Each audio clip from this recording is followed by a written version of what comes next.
Welcome to Flat Earth Debate Uncut and After Show. I'm your host Nathan Oakley, and if you are new to this channel, or you've not done so already, then be sure to subscribe, hit the bell notification icon and join button if you'd like to become a Nathan Oakley 1980 channel member and keep up to date with the Flat Earth Debate.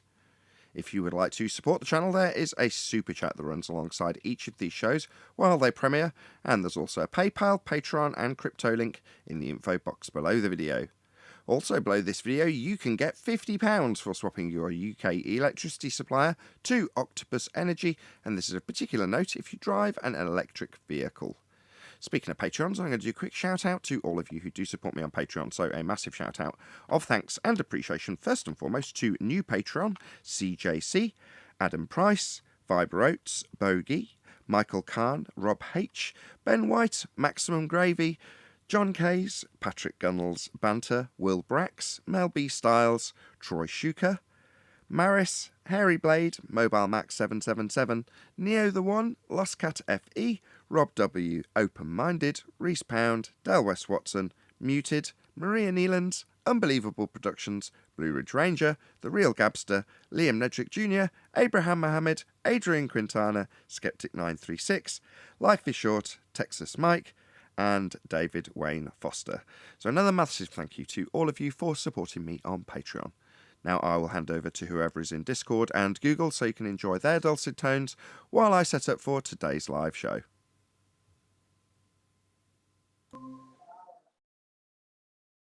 Hello. How are you today? I'm alright. How are you? I'm doing well. How's the face? Everything healing okay? What about your ears? No, not really. I can't really hear much, and no. You're a trooper, Nathan. You're a real trooper. Oh, I thank you. Well, he was trying to ideologically understand Baljitsu, and he just took it a little too far. Okay, I got a pictorial reference for Baljitsu. So this is the art of taking punches in the face as a form of attack. That's Baljitsu.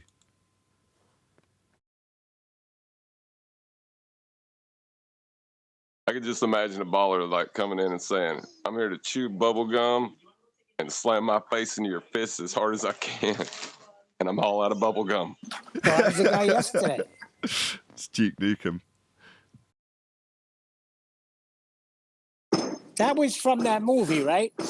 Well, what's his face? Al Pacino and Christopher Walken, right? I can't remember which movie it's from, but it was lifted and used in Duke Nukem. I'm here to kick ass and chew bubblegum. And I'm all out of gum. Yes, it was when they were older. Yes, it was Christopher Walken, Al Pacino. Got that guy yesterday. He was in serious pain, Nathan. Yeah, I don't know. I got a lot of credit for seemingly acting no different to how I ever act. But there we go. People are like, "Oh, that's a much better attitude you've taken." I'm like, really? It's no different to no different to anything I've ever done, in my opinion. Well, that was the victory. That was like a victory lap. You're just nice and mellow, and he's just very upset. Upset with you, Nathan. Oh, boy, is he upset with you. He wants to beat you up. He doesn't want to beat Nathan up. He wants to ram his face into Nathan's fists over and over again until Nathan surrenders.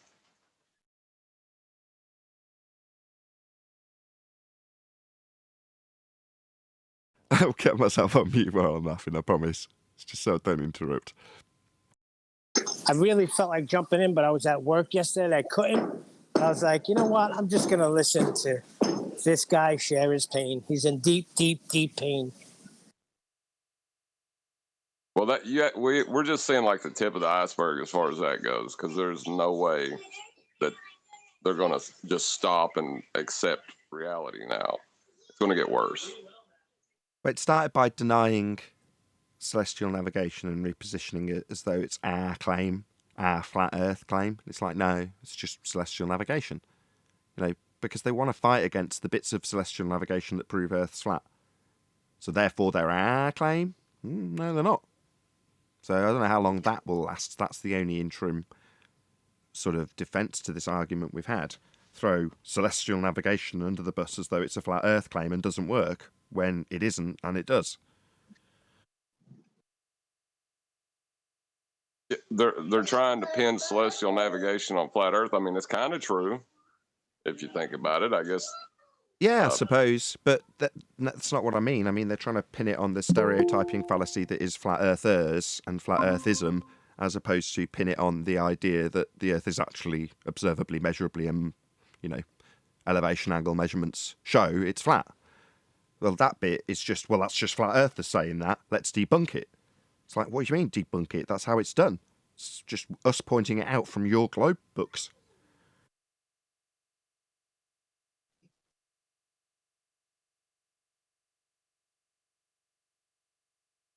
We did make some progress with that kid later on in the day. Did he calm down? Yeah. Intentionally, too. Like, he recognized that he was being out of control, and he's like, all right, I'm trying to be more calm.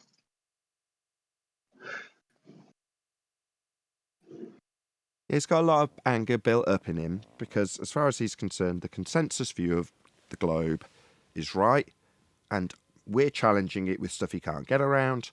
Therefore, he's got to demand to the audience to ignore us and appeal to the mainstream, like he's doing. Now, when you break it down that way, it is kind of sad, but that is exactly what he's doing. Don't listen to these guys. It doesn't matter that I can't get around their argument and they're getting around my argument live. Listen to the mainstream scientists. So I met him where he was, which is his belief in the consensus of the mainstream scientists, right? And I demonstrated to him that the very scientists who brought him his cosmological worldview said in their own words, in their own books, in their own writings and lectures, all the inconsistencies within the model, that they just choose one over the other based on philosophy. And I led him down to the concept of the Copernican principle, and the split between the Ptolemaic and Copernican models, and how people just preferred one over the other based on philosophy because they didn't want the Earth to be the center of the universe. And so he basically agreed to watch that principle film because he never heard of these concepts before, such as like the axis of evil, which is the angular arrangement of the cosmic microwave background, and all these other types of things that he never heard of before. So I said, you know what, brother, you learned something today. So hopefully he watched it and he'll have something more interesting to talk about next time. Whoa. So a newbie raging against diehard flat earthers then, coming in telling us that we're pseudoscientists when he doesn't understand what science is and for the most part doesn't understand his own claim.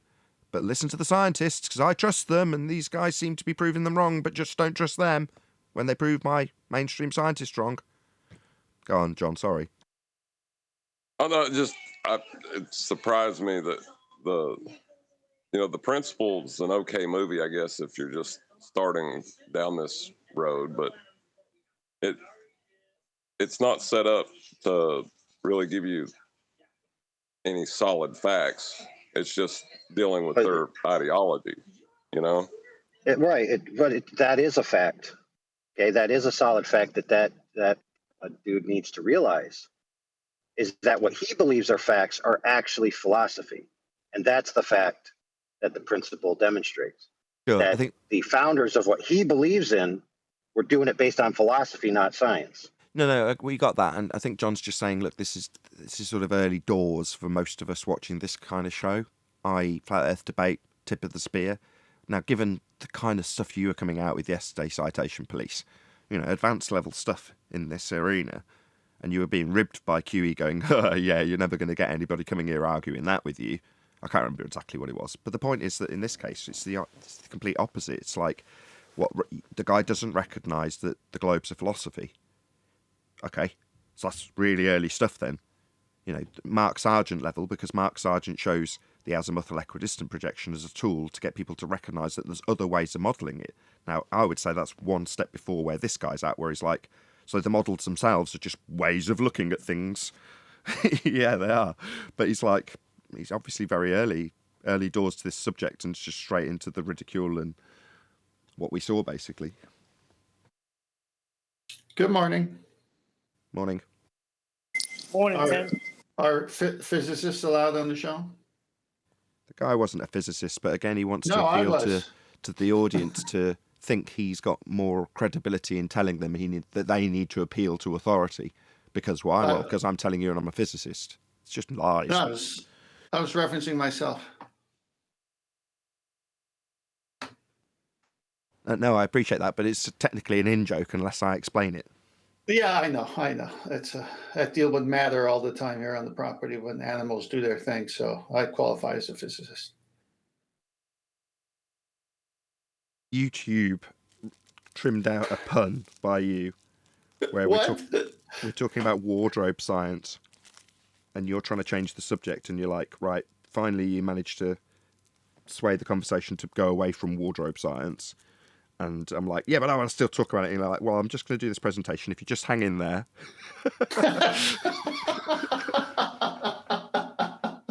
That was good enough for YouTube. I'll give him a shout. He's just published a whole bunch of stuff, presumably because one of his old channels got taken down. He's republishing all of his old videos, including something that I heard when he first published it back in 2017, which is I'd never heard YouTube speak. And people saying, oh, who is he? What's he like? And I'm like, I've heard him talking on this video. But then it had vanished and, I just remember his accent and that was about all I could remember. But he republished that yesterday on YouTube channel. So yeah, check him out along with a whole bunch of clips throughout the history of FED. He's just trimmed out little amusing bits and interesting concessions. So yeah, check him out. That's funny.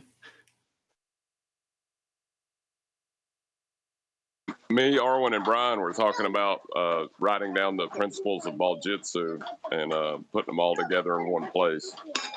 Oh, did you see what I put in Master B as a song lyric for that?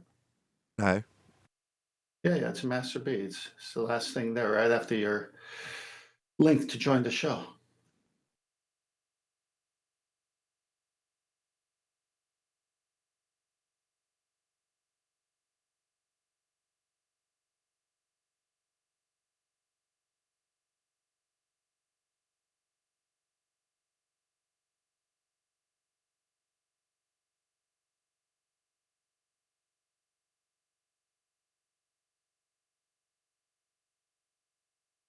So play it to like a Kung Fu fighting song. Yeah, it's the lyrics from the Kung Fu Fighting. So I just changed it around. I remember when that song came out. It was such a hit.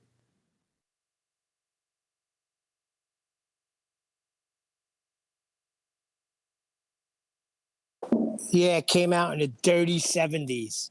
Man, the 70s, it was dirty in New York. Dun, dun, dun, dun, dun, dun, dun, dun.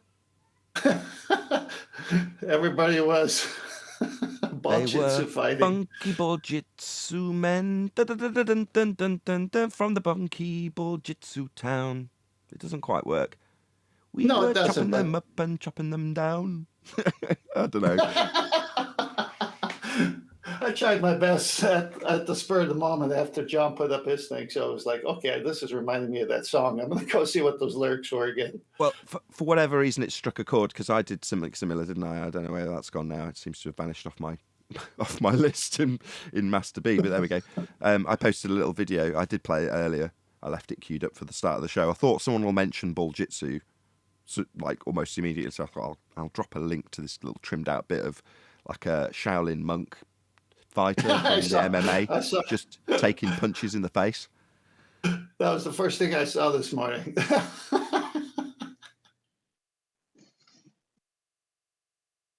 Did it leave a bruise, though? Not for that guy. Oh, because that's a new argument that's on the field. If I punch someone in the face, he will be bruised. He is bruised, therefore Earth's a globe. Oh, wow. Well, you don't judge Baljitsu by how bruised your face is. You judge it by how damaged the opponent's hands get. That's right.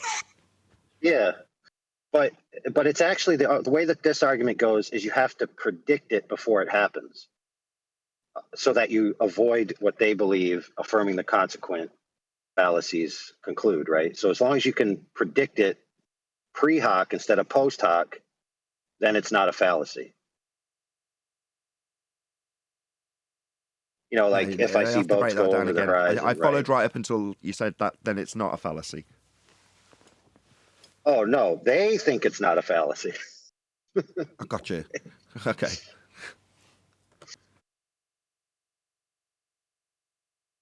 Sort of like Like, if the next chime of the clock is at 1, then time is a clock. The next chime happens at 1, therefore time is a clock. So are you just trying Yeah. to formulate this into if P then Q, Q therefore P? Is that what you're trying to do here? The fallacy is if P, that's in this instance a begging the question fallacy of a sphere Earth in any instance, then Q, observation of anything. Yeah? Then you give back the observation of anything and affirm the consequent, which is to say your original premise is based on the Q statement now.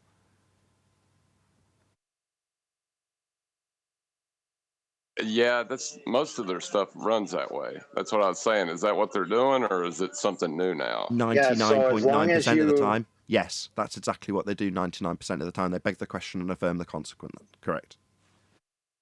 yeah. John, you'll have to. So to get out of it, you just don't say the last sentence.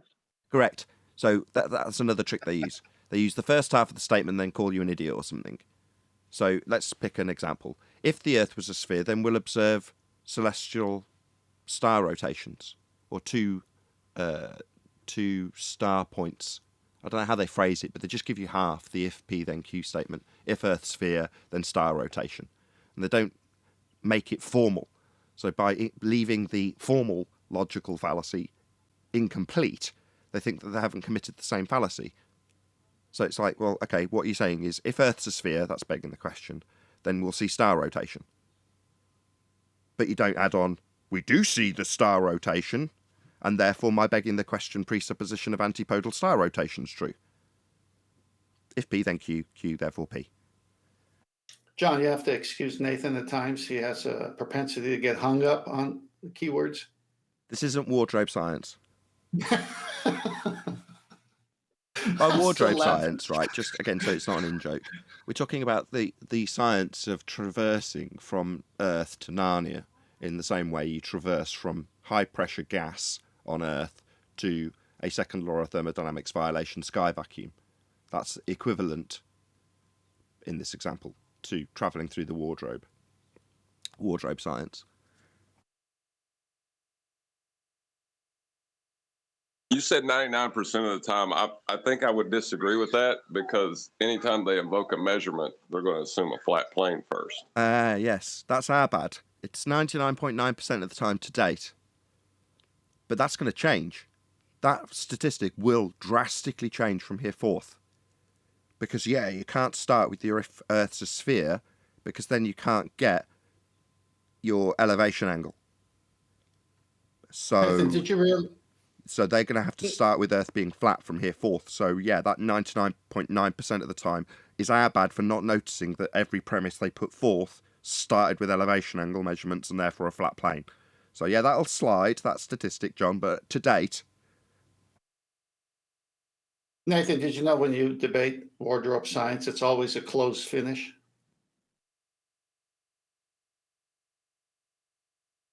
You're going to draw this out, aren't you? I'm having too much fun this morning. Well, I mean, it's kind of over, so Nah, but everything else is, except for the laughing. Let's get a Yeah, handle but- on this, you knob. it has to be in stitches. That's it, Neil. You're very nimble. Let's get it back on the runners.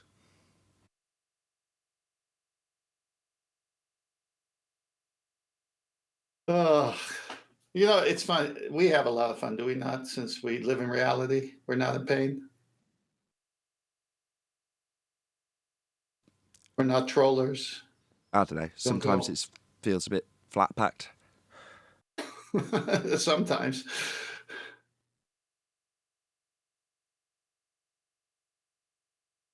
I mean, I remember as a kid telling, how come water doesn't curve? When they were telling me all this as a kid, I mean, I'm within the system. I have to obey the teachers. All that stuff still goes, but you want to get a grade. But it was like, it's so obvious to a kid, water doesn't bend. And to this day, still, water doesn't bend. Water at rest. At rest. Yes. Don't make any waves. I'm middle of a point. Okay, my bad. I just don't want us to be in some little bubble talking about water not bending. Yeah, we're talking about the behavior of water. Well, this is a drop in the ocean.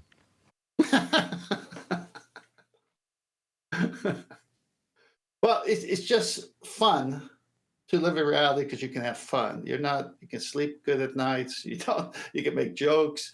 We can have a pre-show with a bunch of puns and jokes, and then when it comes, we're ready. The arguments are there. You can't argue against reality. Right, the tides are Well, you and turning. Nathan could have a pun off. I think Nathan will give you a good fight in a pun off. You inherit pun abilities when you get a couple of kids. Suddenly the gods come down from heavens and go, ah, you are now a father. You have the ability to pun. Well, as far as argument goes, when they have to, make your argument for you before they can make their argument, it's kind of like shooting fish in a barrel at that point, isn't it? Yeah, we've won in a way that I never thought would be possible. I always thought that it would be presenting a winning argument and then having them obfuscate away from it. I never thought that there'd be an argument that they had to concede to before they can move forward to beg the question of a sphere Earth. I thought it would be that. At one point, I'm sure I did stupidly say, no, 100% of the time they must beg the question of a sphere Earth for every argument. How wrong am I? Actually, completely wrong. Totally wrong. What an idiot. No, they had to assume a flat Earth to make every argument. I can't believe I'm saying it, but that's the way it is now. It's such a radical change. And that guy yesterday was, that's a side effect of that argument, I think. I mean, he was like a newbie that was exposed to an argument he wasn't ready for. And that's where maybe the anger come from. I think it would make a lot of people, and does make a lot of people, furious when there's a worldview that everybody accepts, that somebody comes along and challenges, and in their mind, before they get here, we're idiots. So therefore we are deserving of being shouted down and called such when they can't actually get around anything we present. So that's a bit of a painful position to be in when you just want to shout down somebody that's proving you wrong, basically. Because why? Well, consensus agrees with me. And they consensus say, you're an idiot. So the fact that you're overcoming my arguments left and right is irrelevant. You're still deemed an idiot. Well, that's the thing, though, with the elevation argument, because most people understand that you take elevation angles from the surface of Earth. That flat, and most people understand that you need a flat baseline for an angle. There's no get around to that. Let me say something. Nathan's right. The other day I had to sit in my car as I'm driving, hear my 3 sons in the back as I get the headphones on, hearing them just say the most ridiculous things. My feet are flat, therefore the earth is flat. And they just kept going and going and going, goofing on me. I had the headphones on, so I wasn't paying any attention to them. But that's what everybody feels, that flat earthers are stupid. Let me have a joke on them. Yeah, until they get here. Well, that's what I said. I stopped for 1 second. I said, Jacob, why don't you learn the arguments first, then come and talk? You're talking out of your ass right now, and that's the last I'm going to say. Get familiar with the arguments, come in, and then let me hear you talk like this. But that was it. Then I had to be the fathers again. Maybe a bit of reverse psychology. Yeah, you believe in that sphere in a vacuum. How quaint. You like that philosophy, eh? Oh, that's all right. You're all entitled to our belief. That sort of comment would work well, I feel, Neil. Oh, I do that to them all the time. That's exactly what I do. There's lights in the sky spinning. Therefore, the Earth's a globe and we're spinning. Take that. Take that. He's stuck on the 2 points in the sky, and he will not listen to anything else. That's Don't make fun of that. That's the deep-seated personal belief that when he travels south, he is antipode So when describing travelling south to make that example, in his mind's eye, he's going to end up in the example antipode from his start position. But he's just deciding that that is how it is because he believes in a globe. So therefore, when he begs the question of being antipode, when all he's done is move south, that's perfectly legit. How are you going to get around my assumption and dogged determination that I am going to move to a southerly position and end up upside down from where I started? I've decided that is how it is. That's his mindset. Okay, you can't do anything about that. He's decided that because society begs the question of a sphere, it's okay to beg the question. Moving south means antipode. And look, stars above me. Like, well, no, they're not above you, are they? They're beneath where you started in your description that you've assumed. But if you can't communicate somebody that they're just assuming their outcome and it's just a fallacious way of thinking about the world, if that's their world and it is antipode, whether you like it or not, what can you do with somebody like that? That's sorry to say it, Neil, but that's a zealot. Well, I have a question about that. I mean, if that statement was true, the antipodal star rotation on a sphere, you wouldn't be able to get an elevation angle because you'd have a curved adjacent. Correct. So how do you reconcile that? You don't. But their assumption in the first instance was one of the 99.9% that I was talking about that's getting ever lower in percentage terms.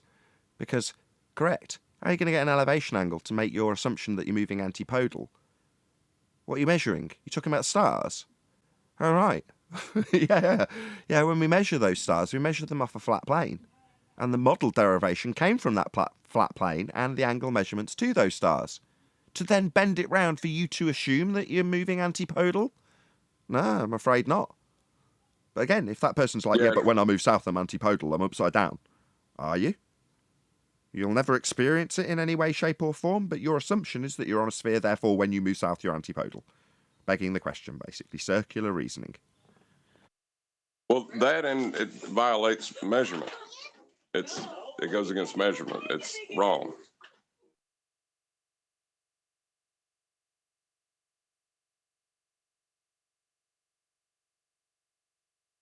Yeah, that's where we're at.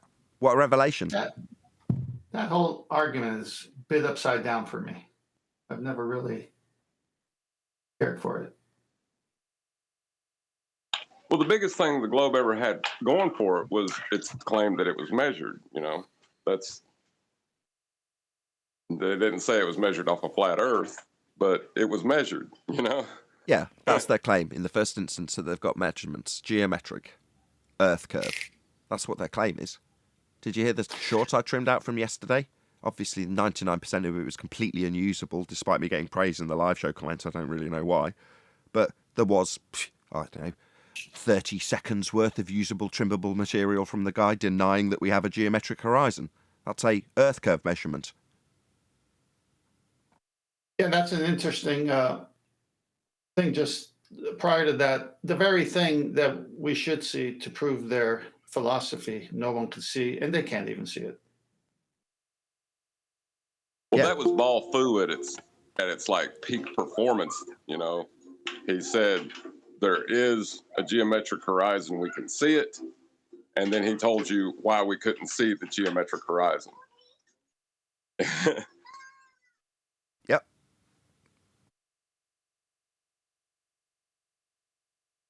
Come on, Brian. But he doesn't understand what a geometric horizon is. He doesn't understand because he's telling us how this physical sphere edge in the maths capable of blocking things isn't visible because of refraction. It's like, if it isn't visible, then it isn't visible. Your claim and presupposition that it is visible but can't be seen because it's projected by way of refraction also requires R to refract it in that maths. And you can't get it if you haven't got a geometric horizon to measure and get an R value from. It's a paradox. But he doesn't understand what he's claiming when he says, we have got one, but we can't see it. He doesn't understand how stupid it is to claim that. How about the follow-up? We have one, we can't see it, but it's blocking things. Yeah, later in the same exact discussion, started to argue the typical standard fair ball claim that we've got a geometric horizon blocking boats and buildings. It's like, what, the one that you've moved into a position that isn't visible anymore when you were telling us all about how it's refracted? But by then he's just screaming at me and telling me I'm an idiot and telling me I'm a pseudoscientist and that the audience shouldn't listen. It's like you're telling them that there is a geometric horizon, that's physical, measurable Earth curve, but it's refracted with an R value you can't measure. Well, even worse than that, you didn't really get a chance to get into it because he wasn't allowing for anybody to speak but him, is that if there was a physical geometric horizon, then we couldn't measure angles, elevation angles, because the adjacent would be curved.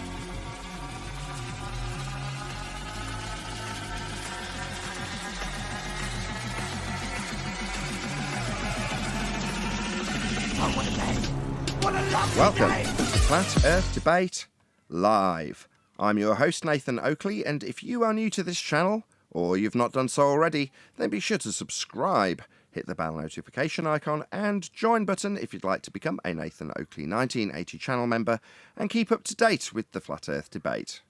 If you would like to support the channel, there is a super chat that runs alongside each of these shows while they are live, and there's also a PayPal, Patreon, and crypto link in the info box below the video. Also, below this video, you can get £50 for swapping your UK electricity supplier to Octopus Energy, and this is of particular note if you drive an electric vehicle.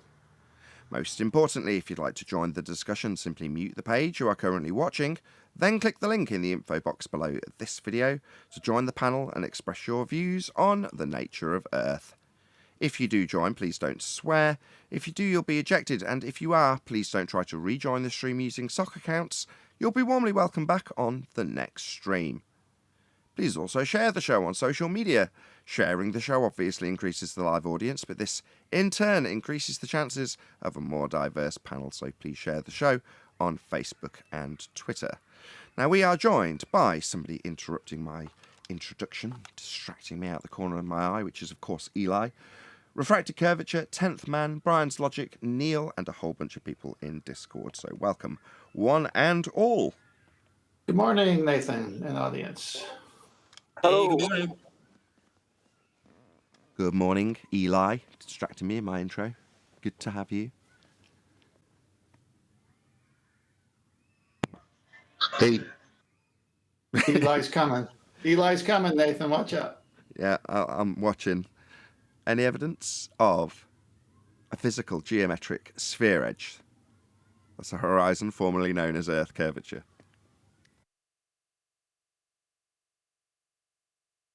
If such a thing did exist, you wouldn't be able to get elevation angles from the surface of Earth. Any evidence that you can acquire an elevation angle from a curved adjacent?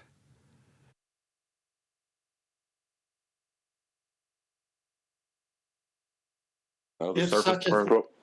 if such a thing existed, you'd be on the flat Earth. Any evidence? Prototad seems to think you can. Say again, Brian, sorry. Prototad seems to think that you can. You can have an elevation Yeah. angle with a curved adjacent. Well, you can get one off a curved off of a curved Earth, let's just say. Oh, so he assumes you can directly answer the question. You can acquire an elevation angle with a curved surface, giving you a curved adjacent on the triangle that you're using for triangulation. No, he doesn't know what an elevation angle is. He doesn't seem to realise that it has a right angle in it, and the baseline of the triangle has to be along the surface of the Earth. He doesn't, no matter what way you explain it to him, he can't understand that. And further to that, if you're at elevation, just so people don't dig you in the comments for this, right? It has to be parallel to a flat surface at 90 degrees. So if you're using a bubble sextant at 30,000 feet, for example, and you draw out a line that's horizontal from your position that you're measuring with the bubble giving you that horizontal, then the 90 degree to the star that you measure with the same exact triangle is done at 30,000 feet, but will achieve the same ground position because you've got parallel lines running between the zenith of the plane through the plane to the ground, and from the star that's being measured from the plane to the ground. So because those are both parallel lines, you can have 90 degree achieved all the way up at all altitudes. Now that's a reason why, I've laboured this point for a reason, we wouldn't give you the height of the star. If you think about it, that shouldn't work if you have a fixed position, should it? It should close the angle as you rise in height, but it doesn't. The way the heavens present themselves allows us the ability to have this 2-for-1 out of the angle measurement. That is to say that you're translating the angle in degrees to a certain number of miles on the ground. Not because you've got the height of the star, because you have this angular relationship with the ground when measuring it as a basic planar triangle on a flat plane. So you get a 2-for-1 out of the angle measurement, but that remains linear, if that's the right word, or remains consistent as you go up in height. You're still measuring the same angle, you're still measuring a 90 degree to the position in the air at that point. So if it was drawn off the map, you'd have two lines coming down, one from the star, one from the position being measured in an aeroplane, and then the line that is between the 90 degree angle that you're measuring and the plane would form an H shape in the depiction. So you've got a line halfway up those two parallel lines. Well, when you spread that out off a curved surface, they diverge. You no longer have the H shape. It gets wider and wider and wider as you go higher and higher and higher, and none of those will give you 90 degrees to do the trick. In other words, you can't do celestial navigation on a sphere. It does not work. Yeah, Prototad doesn't seem to understand that when you're on a boat, you must use the horizon mirror, so you must also do dip and height of height correction.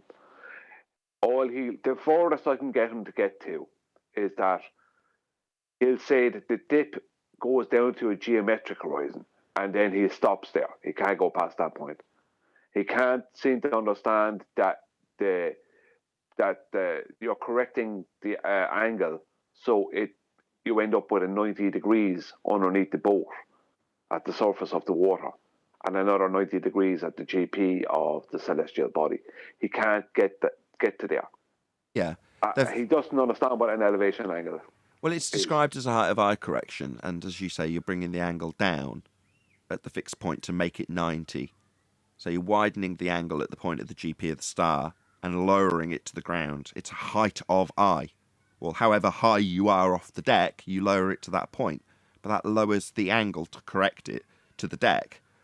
They bastardise that and say, well, it's actually correcting for a geometric horizon you're not looking at in the horizon mirror, which is Brian's original point. It's like, well, no, you're not.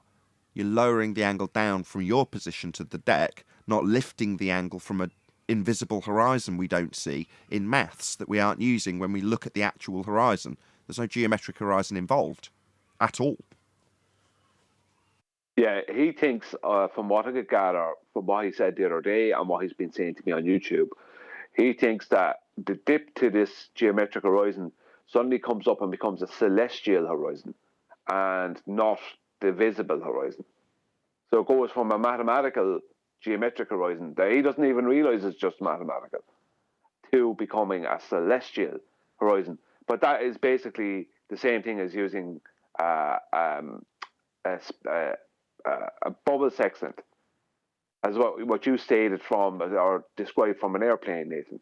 So he's going from dip to geometric horizon, right, a mathematical horizon, to bubble sextant astronomical horizon, completely avoiding the surface of the Earth.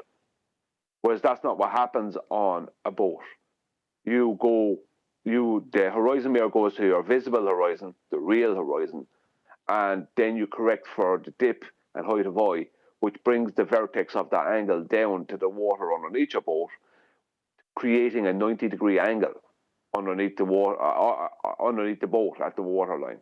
And the baseline of that 90-degree angle, that right angle triangle, the baseline goes horizontally from the observer's position underneath the boat to the GP of the celestial body.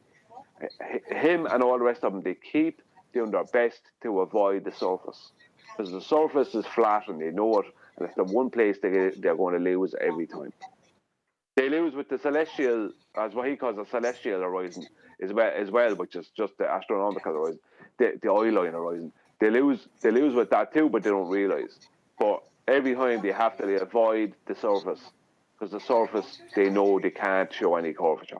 Well, they're describing something that's spent 2 years on their own volition, telling us doesn't exist. So when they start describing this geometric horizon and saying there needs to be some sort of account made for it, the problem is that they've spent 2 years denying it so much that even normies like the guy yesterday come here and vehemently tell us that we haven't got a geometric horizon to see.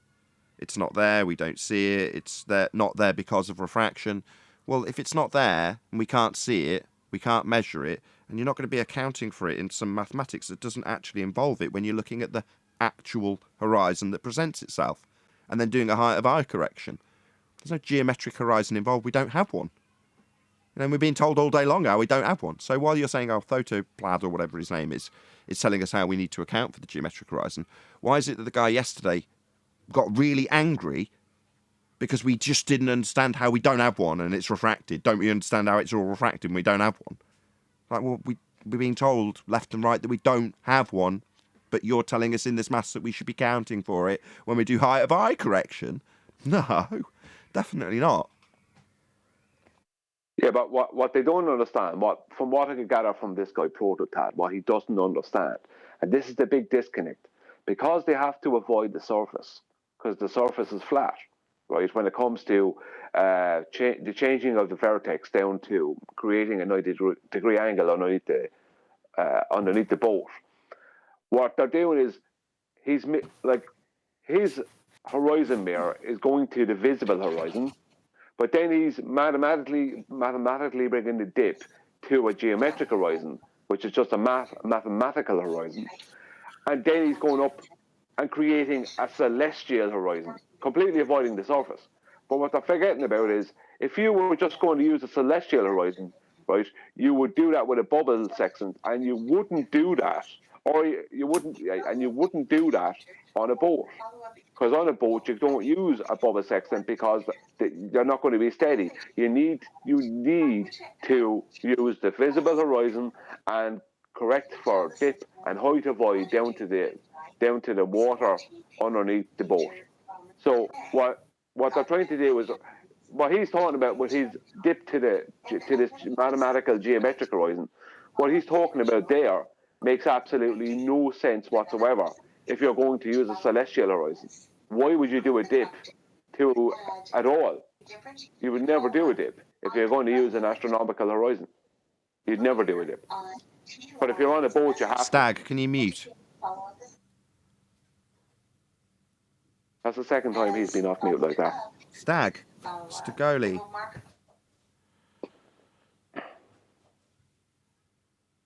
But yeah, if you're on a boat, you have to. You have to do dip and height of eye correction. You have to. Because you have to use the surface of the earth, the surface of the water underneath your boat. But what they're doing at the moment is they're adding in the dip to the mathematical geometric horizon just to give the appearance of doing a dip. But then they're trying to create this celestial horizon that avoids the surface. No, if you're going to use a celestial horizon, an astronomical horizon or whatever, then you're not going to use an horizon mirror. You're going to use a bubble sextant and not the other one. You're not going to do that. But you're not going to use a bubble sextant on a boat. Right, but then they've got no reason to introduce this folly of a geometric horizon that isn't being cited. It's like if you're using a bubble sextant, you've established horizontal. That's all you need to do. There's no dip correction involved. Dip correction's only when you're measuring off the surface to the horizon, and then you correct for how high you are off the surface. So that's all definitely to do with the surface, but sod all to do with using a bubble sextant. But they want to use both. They want to say that we correct for a geometric horizon when we're establishing a horizontal, and that's all we need to do with a bubble sextant. Yeah, and you never. So I just want to you don't correct for a dip. You don't do dip or hide a void with a bubble sextant. Sorry, sorry, John. I was going to say, isn't there an easier way to do this? Like, really, we don't have to enter into that part of the argument. Like with Eratosthenes, all he did was assume a flat plane and take angle measurements using sticks and shadows. Then you don't have to, you're taking the observer out of it. You're not doing high-to-eye correction. You're just utilizing a flat plane to get an elevation angle. Would that simplify the argument for them any? If they understand it, they just have to avoid the surface. All right, let's move on. That's why they're switching. Yeah. Any evidence of axial rotation of the Earth-based variety? You're going to need a flat plane for that.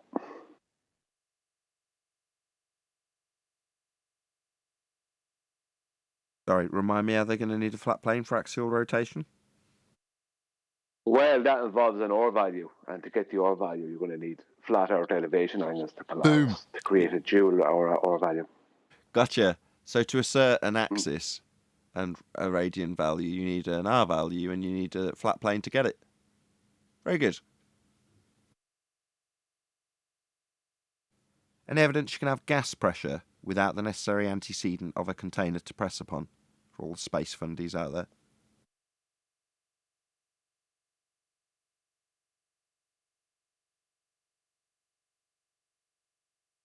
No. I was waiting for someone else to say it because I've been talking a lot. No, absolutely not. The guy yesterday was still under the misapprehension that he's got pictures of Earth from space. Yeah, I've had people who are educated people who can prove their education to me in comments on YouTube still trying to claim gravity is holding the gas and making a gas pressure, even though things way more in a vacuum. It's just stupid. Like, do those pictures from space show airplanes flying upside down and people antipodal? There is no space. There is no pictures from there. It's a second law of thermodynamics violation. Yeah, I know. But if they were going to have pictures from space, we'd see half the people, half the buildings, half the air travel upside down to the other. But we never see that because there is no space. That's you know what fallacy, though, isn't it? Say again, John? I said that's the Narnia fallacy, though. Like, if they could produce these upside down pictures of people, then Narnia is real. If Narnia was real, then we would need to explain why the gas lamp burns without any pipes to it. I can't explain why the gas, why it burns without any pipes to it. Therefore, Narnia is real. It's the Narnia fallacy, is what, you know.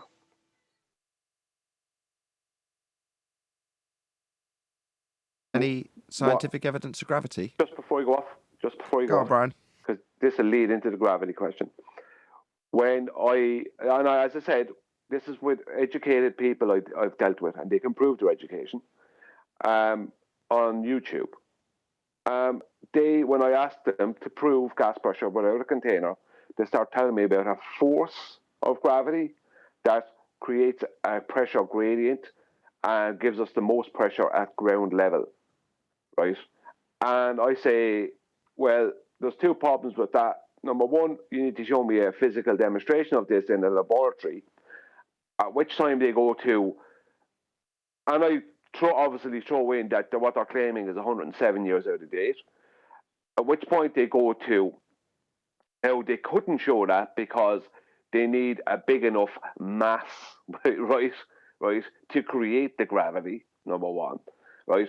And secondly, I tell them, right, how everything weighs more in a vacuum, completely destroying their claim. And then they try and add in buoyancy, which is an up and not a down. So they do everything possible to avoid reality. The reality is they can't show their claims because their claims are a load of rubbish. And the claim they're making for gas pressure is 107 years out of date, even in their own rhetoric.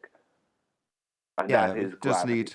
nicely onto the question, which is, while those words and descriptions are very nice, any scientific evidence of gravity? That's the claim to be force that's not a force, actually, the bending of pseudo-Riemannian force space-time in current rhetoric. No, there's absolutely no evidence, scientific or otherwise, for gravity, the existence of. Well, you would think cosmologists, astrophysics, that's where they would start with their viable hypothesis, wouldn't you? Any single viable hypothesis from any of the fields of astronomy, cosmology, or astrophysics? I got one recently from an astronomer, Rob Parks is the guy's name. I've dealt with him on YouTube, and I meant to get back to him. I'll have to get back to the guy. But the one I got, it was all to do with things he was doing. There was a natural phenomenon, but there was no way of proving a cause, if you know what I'm saying, in what he told. I can't remember what he told me, so I'm not going to make it up. Oh, no. I mean, hopefully you can establish it. I mean, sounds promising. He just has to give us the viable hypothesis. That's independent variable, presumed cause, and the effect that he's observing. That's it. That's all he's got to give us. It's really easy.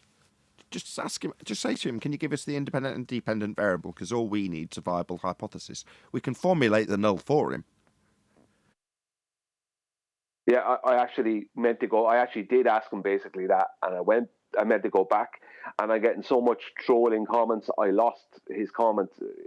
I didn't lose it; it's there, but I need to go back through a couple of hundred comments. Maybe email him. So if you're prepared to put in the extra bit of effort, to get his email address and just drop him an email. Tell him that. Say, look, I was chatting with you in your own comments on your video, and all I need, because we have asked this question in excess of 1,000 times, almost daily. What is your, as an astrophysicist? Is he an astrophysicist? Did you say? I think he's an astronomer. As an astronomer, what's the hypothesis? All we need is the observed phenomena. That's your dependent variable, in case you don't know, and your presumed cause of it. Can you just tell me what those are? What's your presumed cause and what's the phenomena you're studying? Okay, yeah, I'll get in contact with him because I think he did give me his email address before. What happened is this is the second time I've been getting to this point with him. I end up being brought away from that conversation dealing with 100 trolls.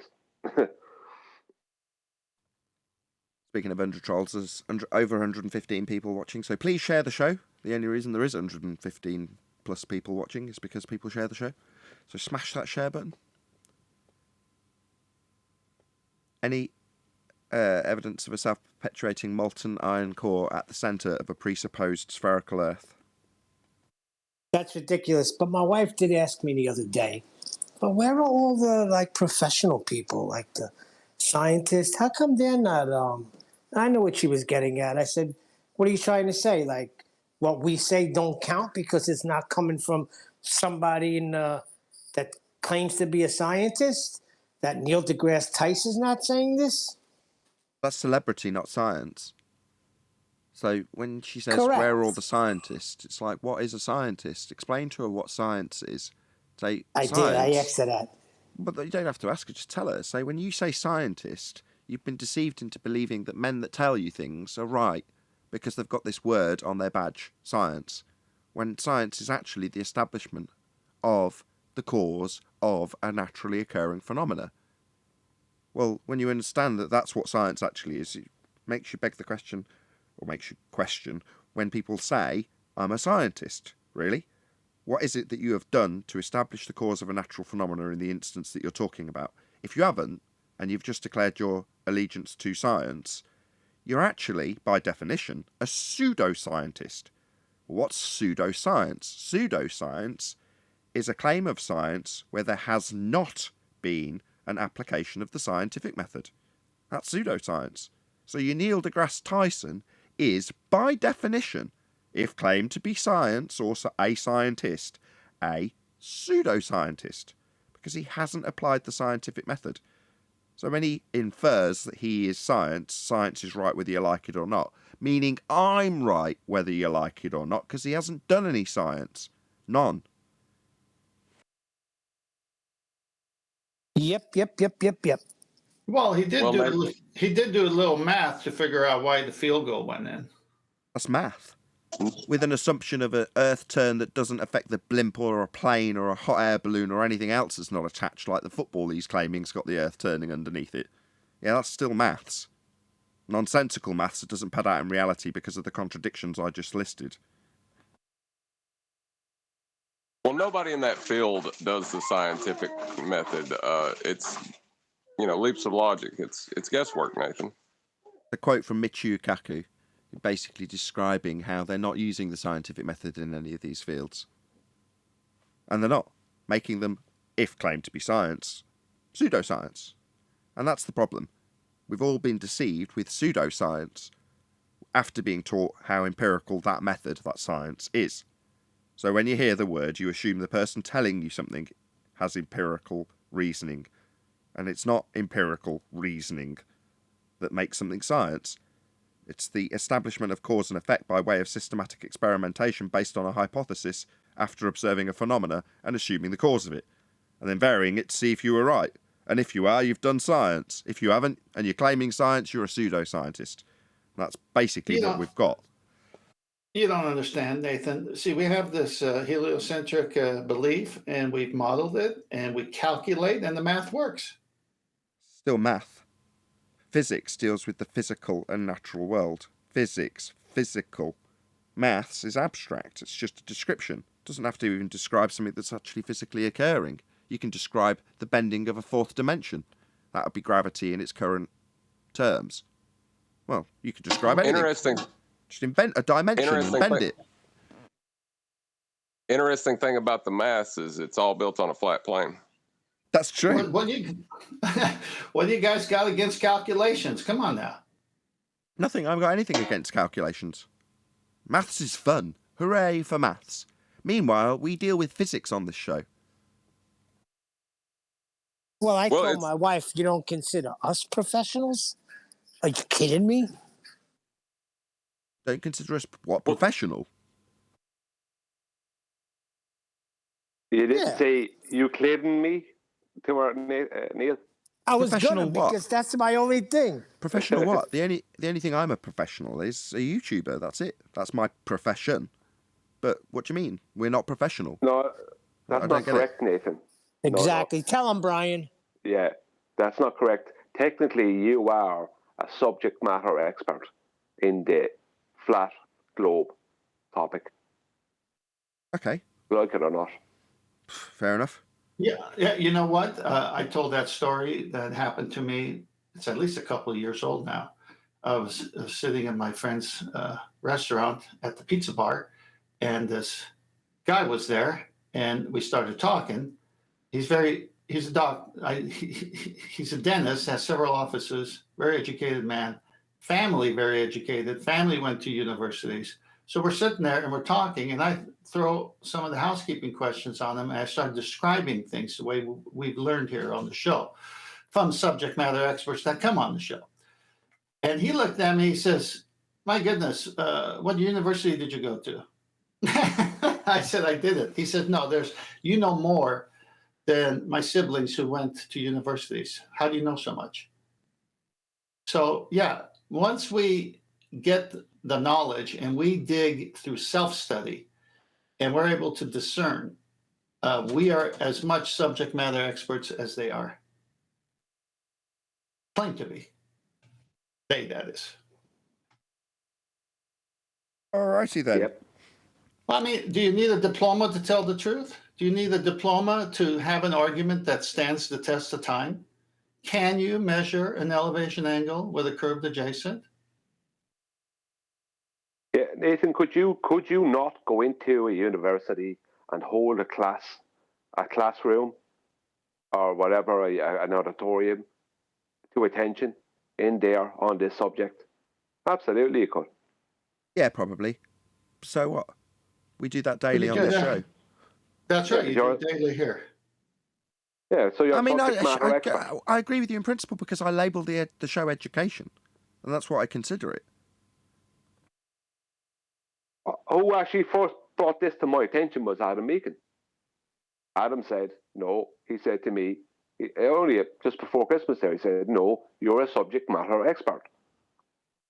When we're talking about getting paid per debates. He said one of the things you're not taking into account is that you're actually a subject matter expert.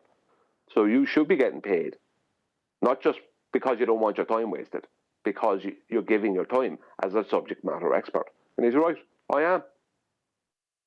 And I don't feel bad about claiming it at all. You're not claiming jack. I'm not giving you anything. Well, I'm waiting for money from you. What Brian actually means, just to fill the audience who may not be aware, is a description of the kind of guy like yesterday that doesn't want to actually listen to the response. They want to tell you you're an idiot. Now, it's really easy to say to somebody like Brian, come on my show, I'm going to prove how wrong you are. And for Brian to turn around and go, what's in it for me, precisely? And the answer is absolutely nothing. But they need some form of pain relief, and they get it by berating flat earthers on their own channels and calling it neutral debate. That's what they get a bit of pain relief from. And in this example, Adam's saying to Brian, well, if you're being paid, then if you just get talked through and you just sit there and you just collect your fee, you go, okay, that's your problem. You paid me because presumably you wanted to hear what I had to say. Now, if you don't want to hear what I've got to say, then there's an ulterior motive to having me on your show, isn't there? And you don't want to hear what I've got to say. You want to tell me I'm wrong for free. Fuck you. That's my attitude in that regard. Yeah, and if they do come to me, I'll say, yeah, I'll send you an invoice if you like. You can have a quote off me, you know. And are any of them in ever a position to say, no, we actually want to? Like Vice did, pay expenses and literally give you money so that you can have some of their time, or vice versa, I should say. Well, no. Of course not. They just want to berate you for free. Sod them. Yeah, you can pay me. Then you'll be more interested in listening to what I actually have to say. And if you just want to pay to berate me, I'll take the money and you can, shut me up for 2 hours and I'll take the money at the end of it and be very pleased that you've paid me. And I haven't had to do much work or talk much because you've just shouted me down for your entire 2 hours that you paid for. Oh, well, good for you. Money well spent, I'm sure. Yeah, exactly, Nathan, because if you're going to go into a debate with someone, whether they behave like the guy yesterday does, or they behave more like, let's just say, like Ruhif or Kat, someone who's more calm and calculated. In the end of the day, no matter what you go through, you whatever you say, whatever you prove, whatever rebuttal you give, it's all going to be thrown out the window because they're going to go back and use the same arguments that you might have rebutted them against in a different debate, because they're not going. It comes down to a lack of acceptance of reality. There's a worldview being held by our opposition, and to accept reality is to leave go of the worldview. So they're not going to do that. So if you're going to debate, even someone like Ruhif, who will be very calm, and you'll spend 2 hours having a very detailed debate against, right, where there'll be lots of mathematics and different things coming into it. At the end of that debate, your 2 hours is still wasted because there will be no progress in the situation. Because Ruhif will have that same exact debate with someone else, and he'll use the same points he used in the debate against you. He might change them around, whatever. I'm only saying this because Ruhif is one of the smarter of them. So the point I'm making is even against someone who will be calm and will be calculated, that person, you're still wasting your time because there's going to be no progress. Your 2 hours that you put in, any rebuttal you give, any argument you make, is not going to be accepted, and it's not going to be, it's not going to be thought about. They're just going to whitewash it away and throw it out the window and go to a different debate and use the same tactics and the same arguments that they use against you. So why should you not get paid? If you're going to spend 2 hours of your life being wasted, you could have watched a movie, Yeah, I totally agree. And from the point of view of people who are like, well, you're not paying attention to this argument, this really great argument I've got. I've got a door that opens daily. You can just walk through it and present it. During a period of time that I'm getting paid, smash the super chat. There is a financial motivation to doing this. But is there any financial motivation to going over to your show to be berated for 2 hours and ignored? Because it's not that you want them to accept your argument. You want them to engage in a discussion. And it's that they won't acknowledge your argument. So when you put to somebody like yesterday that their acquisition of the refraction value they use has an R that they can't get if they refract it, in other words, you detail the paradox to them, you would hope that they'd in some form or another acknowledge the paradox. You know, like me paraphrasing back the argument that we're contesting. When we contest it, even if we've paraphrased back the argument, normally that's where you get interrupted, because you've just literally repackaged what they've claimed. And they want to stop you at the moment that you repackage and rephrase their claim in the positive assertion, so that you can then refute it. They'll completely ignore the refutation. Maybe restate the claim again 18 to 20 times, so that the refutation's never addressed or acknowledged. You're not asking or demanding in any debate that someone accepts your position. You're not. But you do expect in a reasonable discussion that someone acknowledges your point or your refutation and then challenges it. That's the point of a debate. So you're saying I can't refract the horizon with R because I can't measure R because I measure it at the horizon. No, I can, because I can make come up with an argument for why you can do the thing that's being refuted. But they won't acknowledge it. Exactly. Well, hold on. Y'all are begging the question a little bit. To have a debate, you have to have a point of contention. At this juncture, we're all in agreement about elevation angles. There's no point of contention anymore. Well, we're not actually, because our opponents are now like in the process of claiming that there is no 90-degree angle.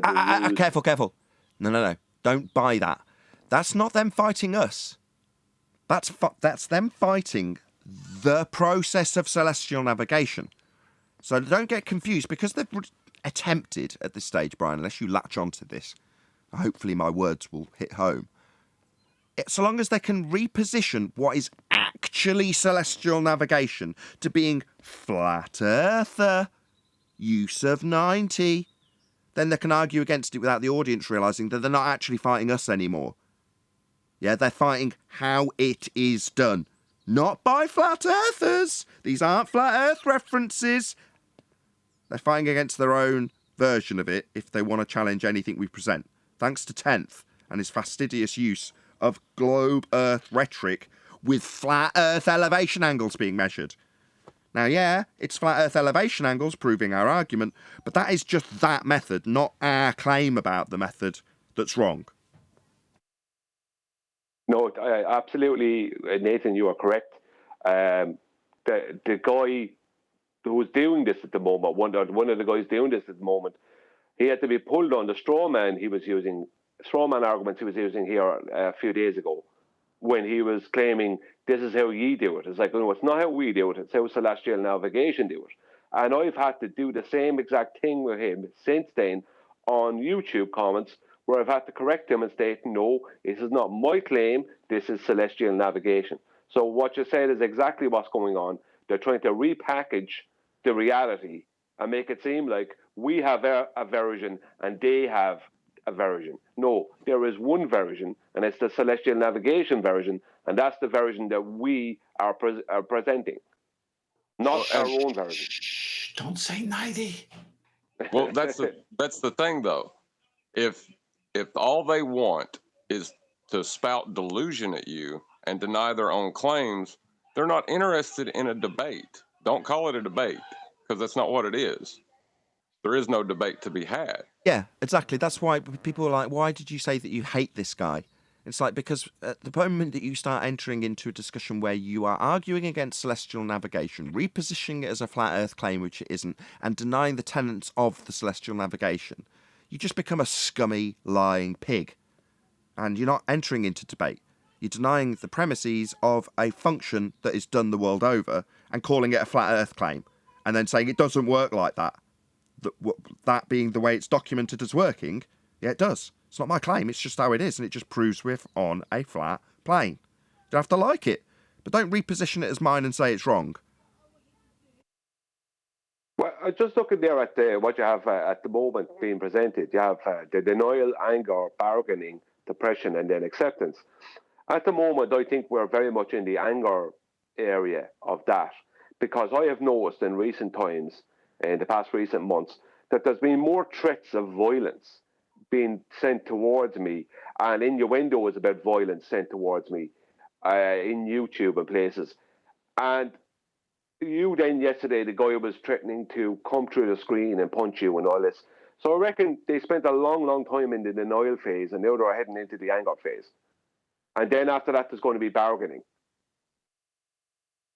No, we're square in the bargaining stage. So denial is these stupid flat earthers. Anger is how dare they show me something that I can't get around, when consensus shows that that's not going to be the case, even though I can't find an example of how it isn't. That's anger. Then they get on the show. We are right here. We're at the bargaining stage. Yeah?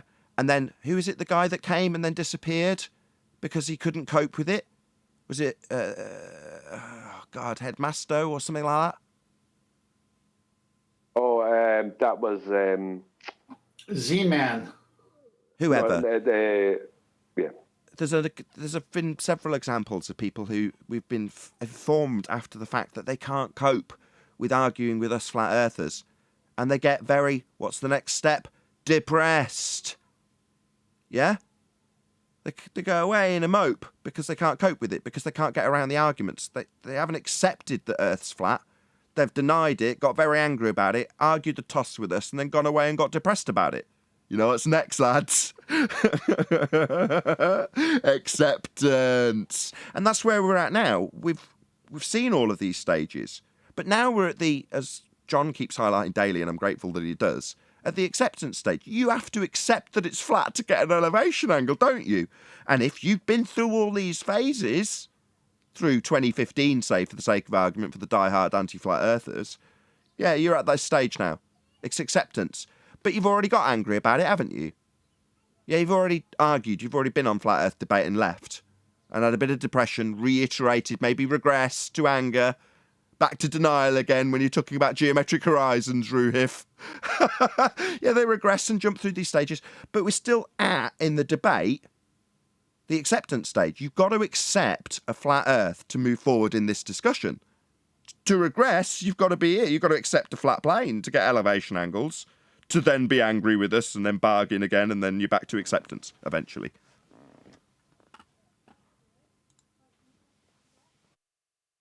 Yeah, you're right, I was wrong. I'm not saying you're wrong. It was an excellent point. It's your point. They're along these roads. I've kept these slides for a long time because all of them are pertinent, and every so often one of them will get paused on like this one. But, you know, that is what we're dealing with. We're slap bang in the middle. We're at the bargaining stage. Flat Earth debate is an evergreen subject until there is no heliocentrism. That'll never happen in my lifetime. Nathan, I've got a teaching slide up right now that will explain what's going on. It's in Master B. Tell me when you have it on the screen.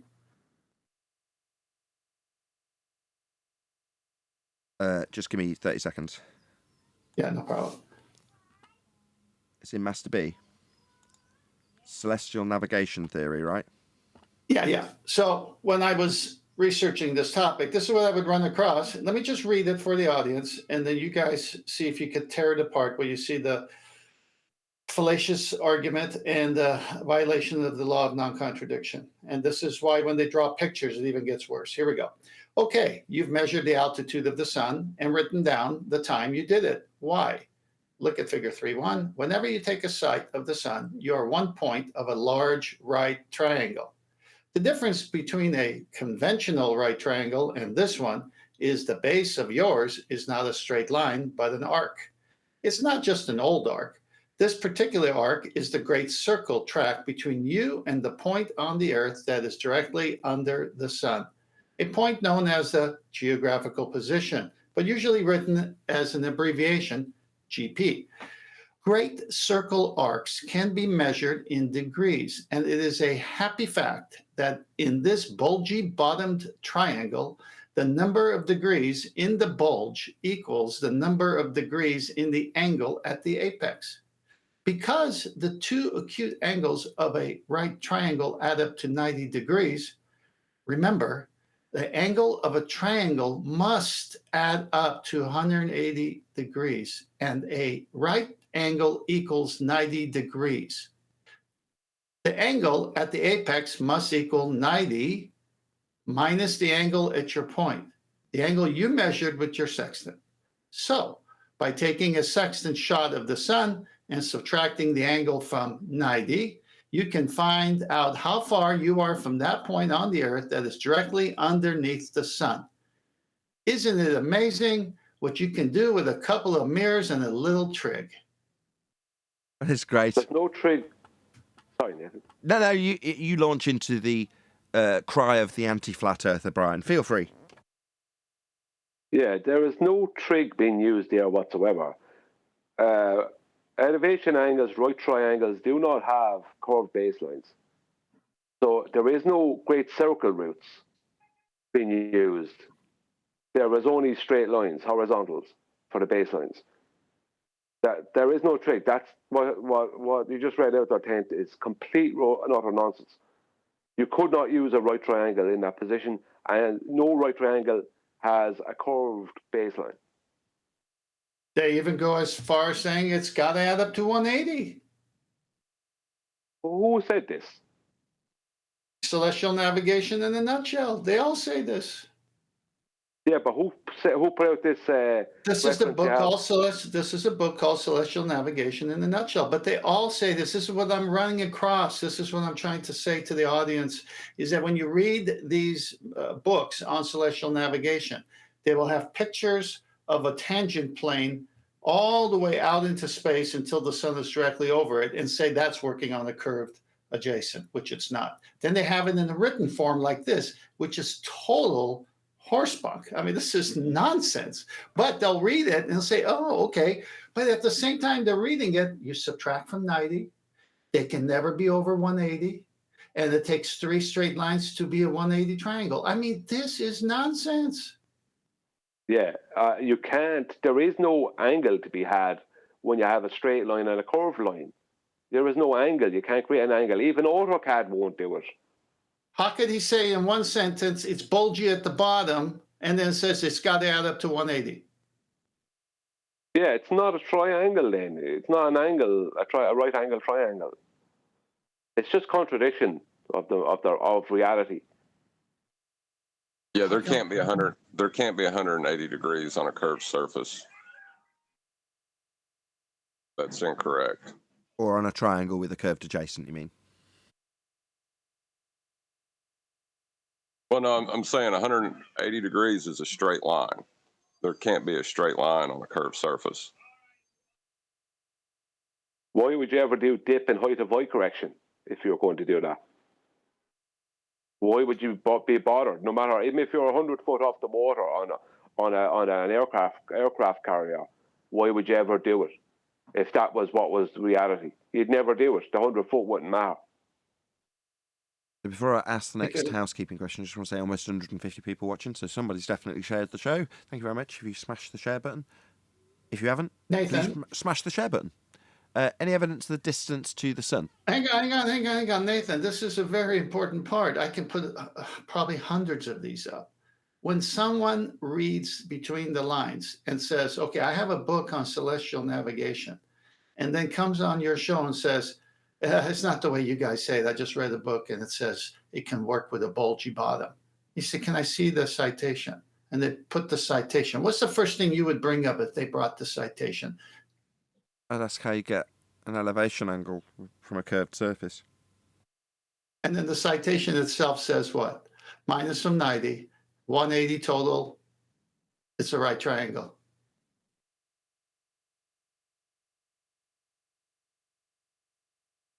Get it? Yeah. Their own books destroyed them. Sure. I mean, what we've got is an anti-flat Earth response from somebody. I don't know if it's anti-flat Earth or not in the chat. So, Glenn Satch or Salsh, I don't know how to say your name. I'm sorry, Glenn. They apply it to a spherical triangle, which can be 270 degrees. That's what he's saying. Now, well, no, they don't. Then why did he say 180? Hold on, Ted. Even in the double speak rhetoric that's being discussed between Brian and Tenth now, no, they don't. because that isn't how it's done. You're doing planar trig. You're not doing spherical trig. I'll pull all this apart right now. The 2 points that they're claiming along their great circle route, those points are angles from equatorial plane. That's where they're originating from. So even those points on their great circle route that they're trying to claim within that contradiction there, those 2 points are angles from the equatorial plane. And how come they have an equatorial plane? Because they have to take reality, which is what happens on the surface of Earth, and then put it into a mathematical center of a circle. Okay, stop a second. And that's why. Stop a sec. Can somebody dig out an image and post it in Master B of the equatorial plane, please? And I want to stay on this point. I know I've just asked any distance to the sun, but we might get there in this discussion. So what Brian's just highlighted is an equatorial plane. That's a flat plane if you slice in half a circle on a diagram that's depicting a sphere. And then you end up with this flat baseline in the middle that you can take to be the angles that we'll actually be using when we're describing these spherical processes. The angle acquisition point. Now that point is at the centre of a presupposed spherical Earth that's solid. But what's actually occurring on that plane, that's a flat surface, is an angle measurement to the celestial sky, curving in the same arc radius that you would have on the angle measuring device. So if we say sextant, you can draw out on the ground this celestial plane 180 degree. Has somebody done it? Perfect. Thank you, whoever posted that. On this flat surface, yeah, equatorial plane, obviously a slice at the equator, you can make an angle measurement out to the stars. And when you do that, the angle that you're actually measuring is where they've projected the land onto after the measurement's taken on this flat plane. So when they say, oh, well, we're taking this measurement from the centre of a presupposed spherical Earth and we've got all the lines from the stars coming in parallel at an infinite distance, well, what they're actually doing is taking the measurement from here on a flat surface, and the stars are projected out onto what will then be later described as the surface on the outside edge where the stars were. But this is where the measurement's taken from, on a flat plane. Go on, Brian, can you add to that? Yeah, I will, Nathan. Their great circle routes all start with, even though they don't all use longitude lines, they all start with the longitude lines. And we know the distance along the longitude lines from the GP of Polaris due to flat Earth elevation angles to Polaris. So all these points are just back engineered. All the points along these longitude lines are just back engineered to the center of a pre-assumed globe Earth. And that's all that's happening. No matter what they try and claim as far as a great circle route goes, they are using angles from a flat plane, which is the equatorial plane, to get those points. And how did they know how did they know to have a polar radius of 3950 and an equatorial radius of 3963 for their globe? Because it has to be that to back engineer from flat Earth elevation angles to Polaris. So every bit of the globe starts with flat Earth elevation angles to Polaris, and then those angles are back engineered from the center of a globe Earth at the equatorial plane to the points on the surface that they need to meet. But it's labelled. Here we go, Brian. It's the only thing labelled. So in terms of your position, if you're on the ground, and this is where you're going to be taking these angle measurements from, in this equatorial plane, and it says centre of Earth. Okay, but then what's the description above it when it says North Pole? 90 degrees north latitude. Well, what's 90 degrees? 90 degrees from you measuring it at the centre of Earth? No. As I described earlier, you can take this point, oh, what do you know, it's got a 90 labelled at it, as being 90 degree measurement to the North Pole star from the surface. Well, how does that measure up with what we've got on here? Well, we've got this flat plane, and we've got the centre, which is where they say the measurement comes from, centre of a rock. But then if you're taking the measurement, you can actually assume that there's a little man standing here. And what's he measuring? Well, he's measuring North Pole at 90 degrees to his position. And then all of these angle measurements that the man actually stood here is taking match up with an arc on his measuring tool. And each of those degrees are then labelled out onto the land. But the measurement's coming from here, on a flat plane. Yeah? They've just translated out the celestial sky and the angles to the stars, and then said, well, that's actually the land projected up from the only point it's capable of being measured from, where you'd be standing holding this tool with an arc on it. Well, that doesn't make the land the arc. It makes the measurement you take from this flat plane match up with the transposition from that flat plane with these angles that can only be taken on a flat plane to the arc of the surface that they projected up to, making the ground curved. It isn't.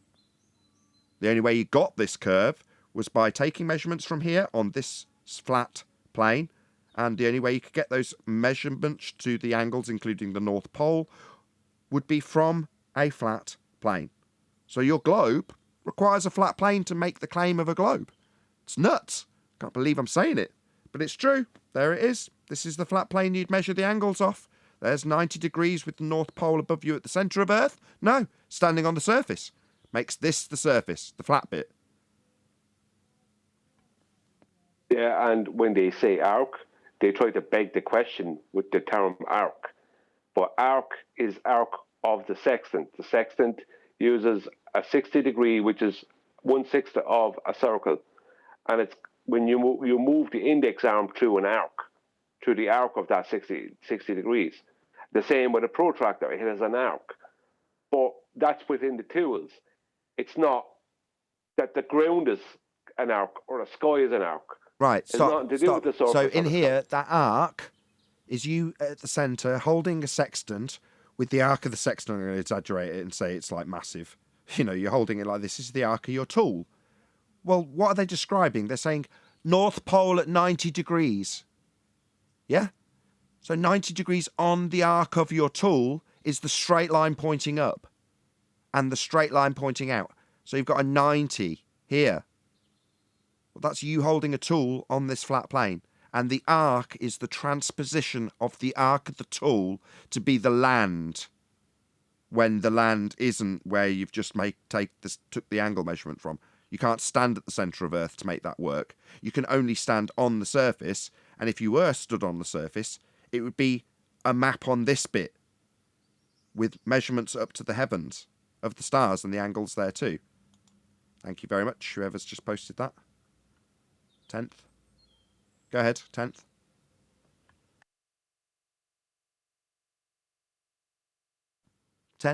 Did you just want to go through this?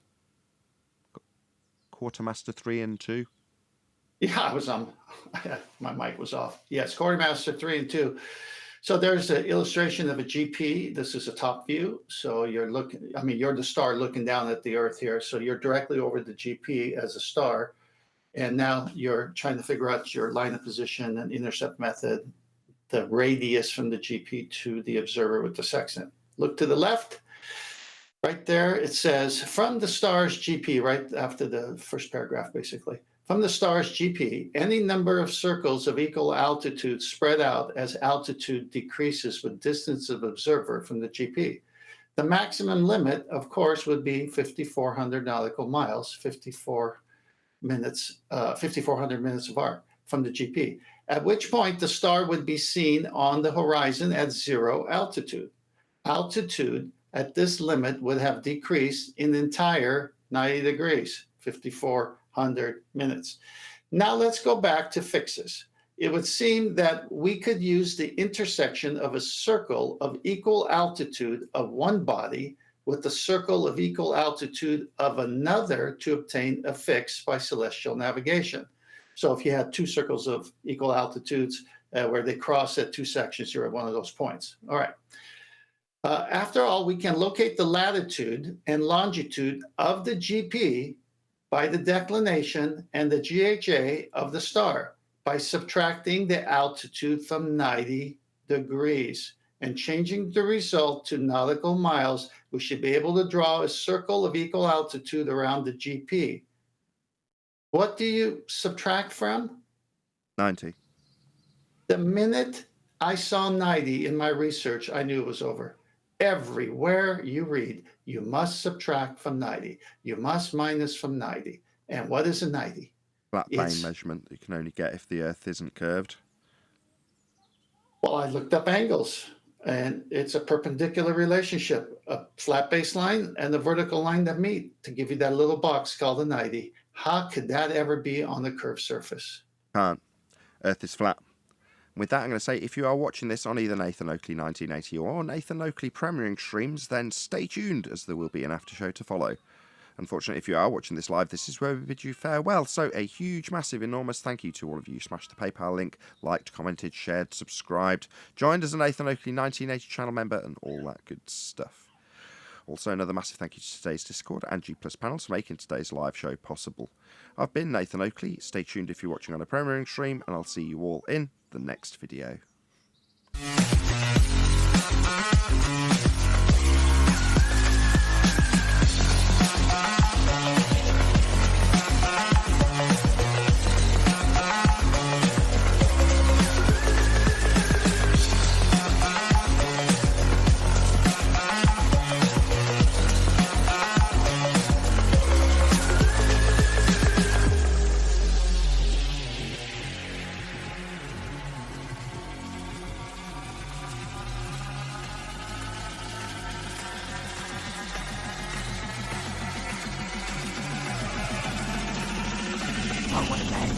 What a lovely day!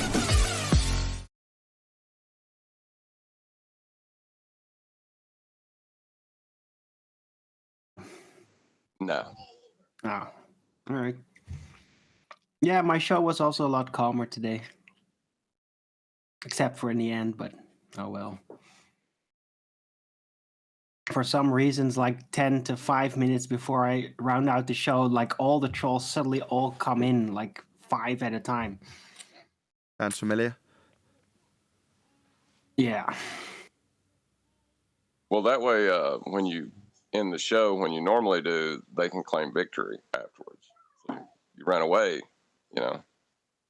Black Knight tactics.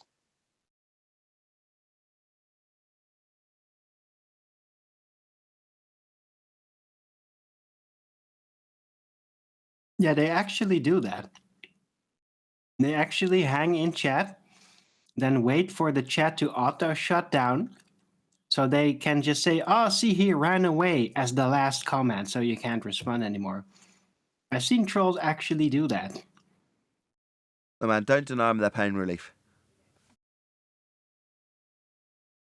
I'm not denying it, I'm just pointing it out.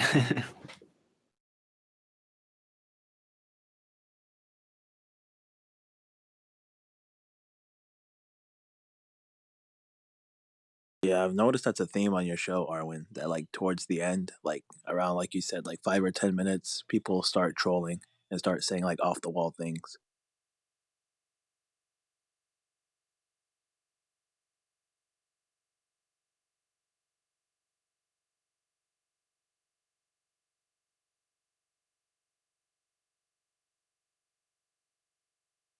Why has Zanuck started coming back?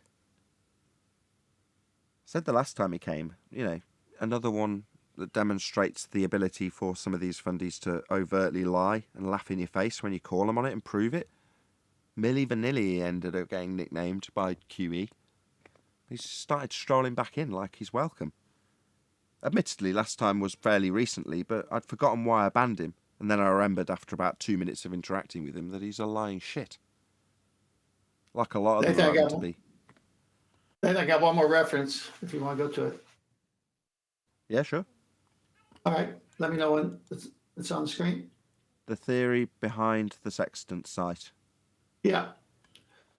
Because the navigational tables are based upon computed positions of selected stars and planets, they total about 64.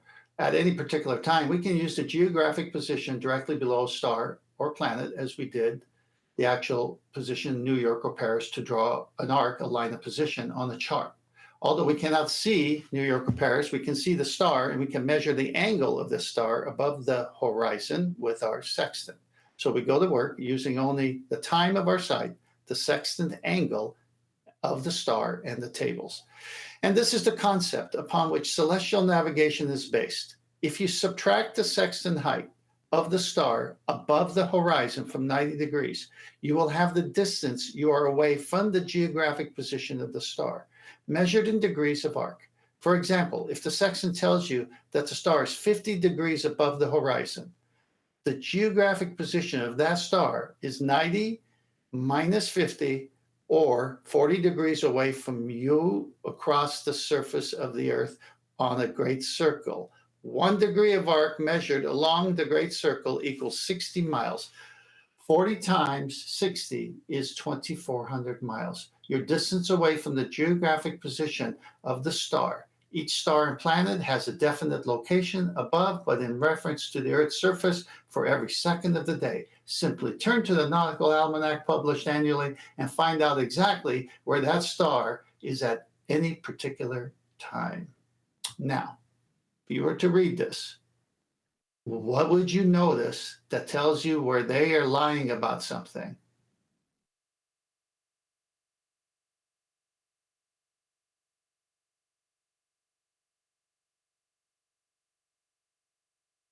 Very good.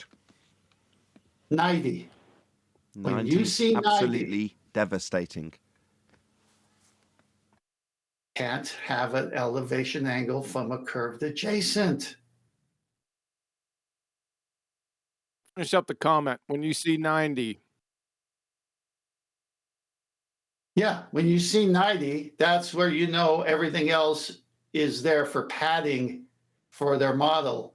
The 90 tells you it's impossible because you can't have an elevation angle with a curved adjacent. I'll finish it up. When you have a 90-degree angle, a right angle, you have a right triangle. Okay? Just because numpties leave out the hypotenuse, it's implicit. For goodness sakes. You got Can't dumb. it just I be a told you curve? the route they were going about a week ago, right? Didn't I say this? Didn't I show you the diagram where they didn't close the triangle and said, there's no right triangle here? Right? Yeah, well, Bev does the Elevation same angle, it's thing, over. It's Chewy. not implicit. It's part of the angle. Go ahead. Listen, Bev does the same thing with that not closing it. Told you that. Yep. I posted it. I'll see. Hey, Key, I posted it. Let me go find that post. I'll be back. Even if you don't close it, you won't get a 90 from a curved adjacent. It still doesn't. Yeah. We're going outside the elevation angle. Of course, that's the right triangle. But when you see right angles, just arbitrary right angles thrown up, they don't have the hypotenuse there. It's implicit. Just draw the line. Goodness gracious. Well, obviously, how would you ever cite the star without the hypotenuse? Yeah, we just went over that 10th when you left. Even I'm talking about some arbitrary right angle that they dream up that they already did. The hypotenuse is implicit. However, with an elevation angle, there's no way out. You're finished. Your baltards, you're finished. These are the death throes. Now I'm sitting back here laughing. I'm going to drive the stake in even further. Every time I go live, I'm just driving the stake in. How about that? How you like me now? Clowns. Every third grade geometry graduate is laughing their asses off in your faces. Make my day.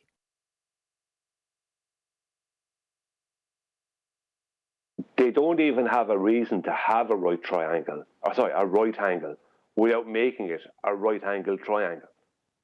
They don't have that reason. You can't have a right angle without a triangle.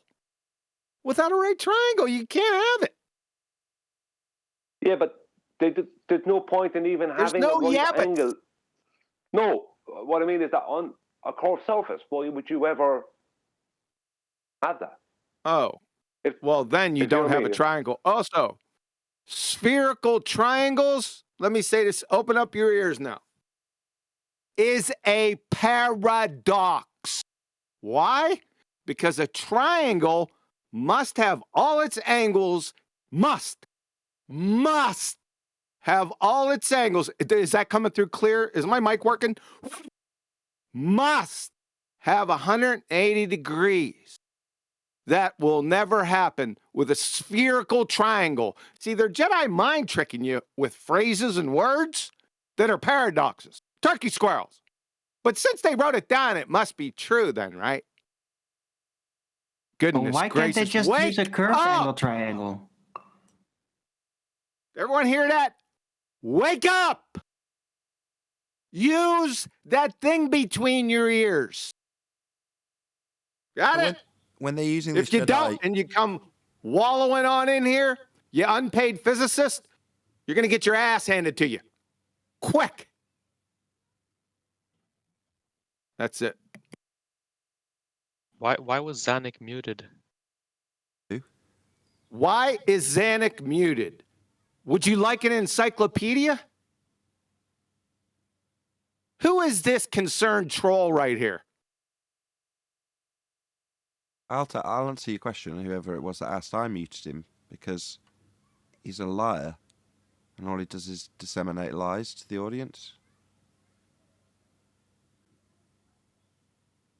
Would you like an example? Sure. You acquire an elevation angle by any means possible. That's a lie. If you say so. Sorry. It's just measured. That was pointed out to him. But he's here to disseminate a mistruth to the audience, that you acquire it by, quote, any means possible. That's incorrect and wrong. But he's doing that because he knows that the acquisition of an elevation angle in the first instance proves Earth's flat. So he just lies about the acquisition by any means possible, he said. That's a lie. Not if I say so. Nathan just... Yeah, I was just going to say, it's not if you say so. It's not Nathan just saying so. That's just facts. Nothing to do with Nathan. Also, what do you mean if you say so? What do you mean? You mean you don't accept it as a lie, despite the detailed explanation of how and why it's a lie, because I've said it? Is that what you're saying by if you say so? What if I say it's not correct? Is that what you mean by that? No, I just didn't understand what you said. So I just said, if you say so. Yeah, I do. He's a liar. Several others like On him. multiple occasions. This isn't the only one. For the past 3 years that you haven't been around, this is probably that numpty dipshit that concerned troll with me like 5 or 6 days ago. Why is Zanuck muted? Let me get out my encyclopedia. Get up to date with the flat earth debate and you want to ask a stupid question. As I recall, Where can Zanuck still owes you. As I recall, Zanuck still owes Quantum Eraser like $2,000, I think, in bets that he made that were provably false. Yeah, that I witnessed. Is there anywhere I can see previous appearances of Zanuck to understand why he's yes, muted? go to my channel. You can go to playlists. Go to no, he's not on Numpty Clips because he was way before that. Go to toe tags. There you'll find it. There's a consolidated little list right there. Find Zanuck's name. What's your channel? Quantum Eraser. So you said playlists, and then which one? Toe tags. Okay, thank you. You're welcome. I got that citation up and another one, 2 of them.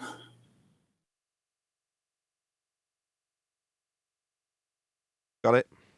All right. What is a right triangle? The definition for a right triangle states that if one of the angles of a triangle is a right angle, 90 degrees, the triangle is called a right angle triangle or simply a right triangle.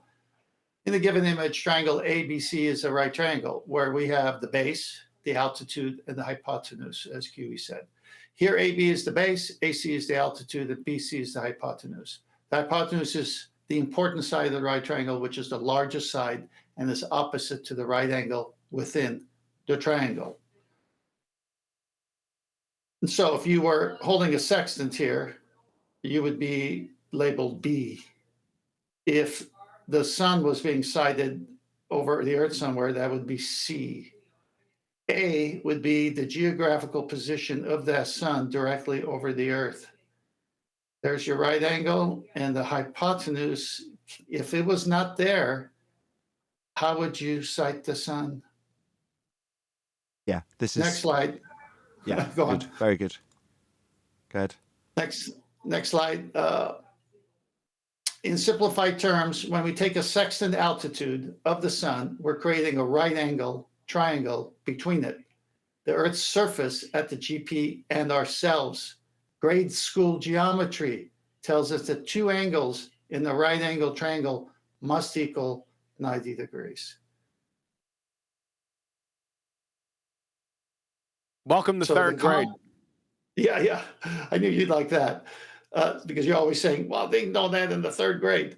So the complement of the altitude projects an angle from the sun onto the surface of the earth, which, just like the latitude example, can be converted to nautical miles. That's the complement, but you need to do the sighting first. Thank you, Tent. I'd like to see a citation, not a diagram or a picture, saying that right angles or juxtaposing right angles and right angle triangles. I'd like to see that. That's a challenge. Yeah, well, Go find it. You can't juxtapose right angles and right angle triangles, can you?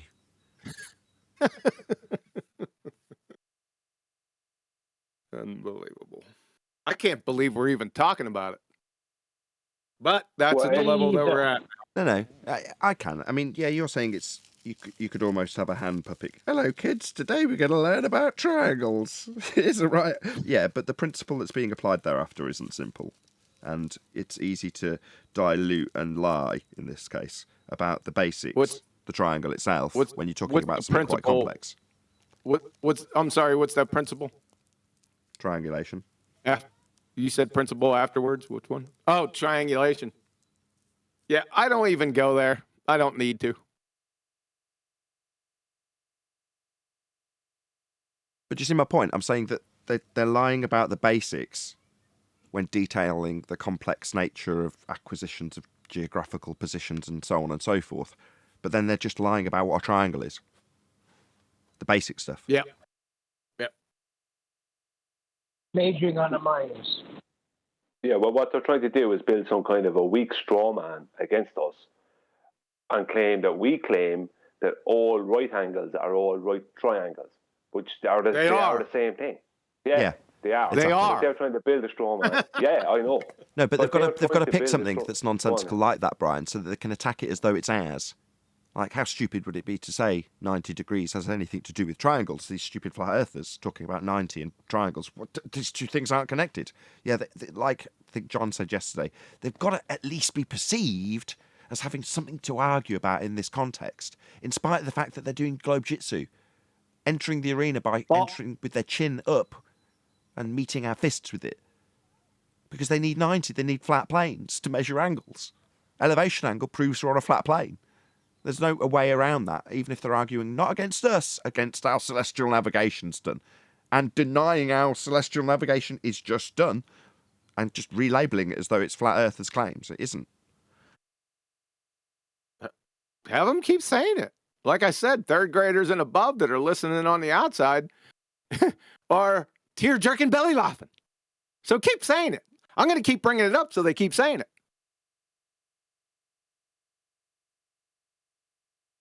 Yeah, it's just the debate's over, so now they have to enter into delusion to continue arguing. But That's not a reasonable debate when you're entering into delusional fantasies. I think it's quite reasonable for the audience. It's reasonable to break down the fantasy and say what they're doing is arguing against celestial navigation by way of trying to debunk and refute a triangle. Yep. They're geometry deniers. Yeah, no, it gets worse, doesn't it? Science deniers and maths deniers, basically. Yeah. Yeah. You got it. Yeah. Well, the argument ended when circles of equal altitude turned up, because circles are 2D and they require a straight radius.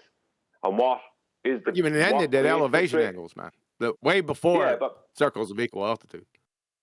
Yeah, but they'll argue about, they're trying to have some nonsense argument about a right angle and a right triangle, because they want to avoid completely circles of equal altitude. Because that involves the process. Huh? So just 1 second, John. That involves the process. It starts with an elevation angle and the baseline of that elevation angle being on the surface of Earth to create the radius line. Yeah, he was getting there. He was getting there the whole time, QE, and you just nodded straight through the middle of it, and it was ace. Sorry, Thank you, Brian.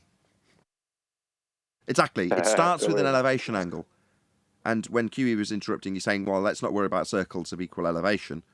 I mean, when you get to that stage, I mean, it's so glaring. The name's in the title: area of equal elevation. That means no drop, no curve. It's in the title. And if you want to go back a little bit, circle. Circle, right? Not dome, not curve, circle, equal elevation. Both of the things in that description say Earth's not curved. But I mean, if you've got there, you've gone too far. I mean, that's like the buffer at the end of the track, if you will. Circle, area of equal elevation, equal altitude. That means it's not curving away from you. But that's the buffer at the end of the track being nice and flat to get an angle on it. That's an elevation angle. That's where it starts and ends. This argument, that is, about whether or not Earth's flat. Yeah, elevation angles, the beginning, middle, and end of that argument. Earth is flat. Yeah. But see, the anti-flat earthers are the only ones disagreeing with us. Like, we're taking this from... Stop. It's not a case. Stop. They're not disagreeing with Stop. us. They're disagreeing with celestial navigation. Let's just get that clear. I'm going to drum this home. Yeah, okay, yeah, I'm sorry. The anti-flat earthers are disagreeing with their books that we're citing. Yep. This isn't, you're in a category error. Sorry to interrupt you. You're in a category error. This isn't a case of agree or disagree. This is not subjective. That's not this genre. If I'm not talking about you, I'm talking about the royal you.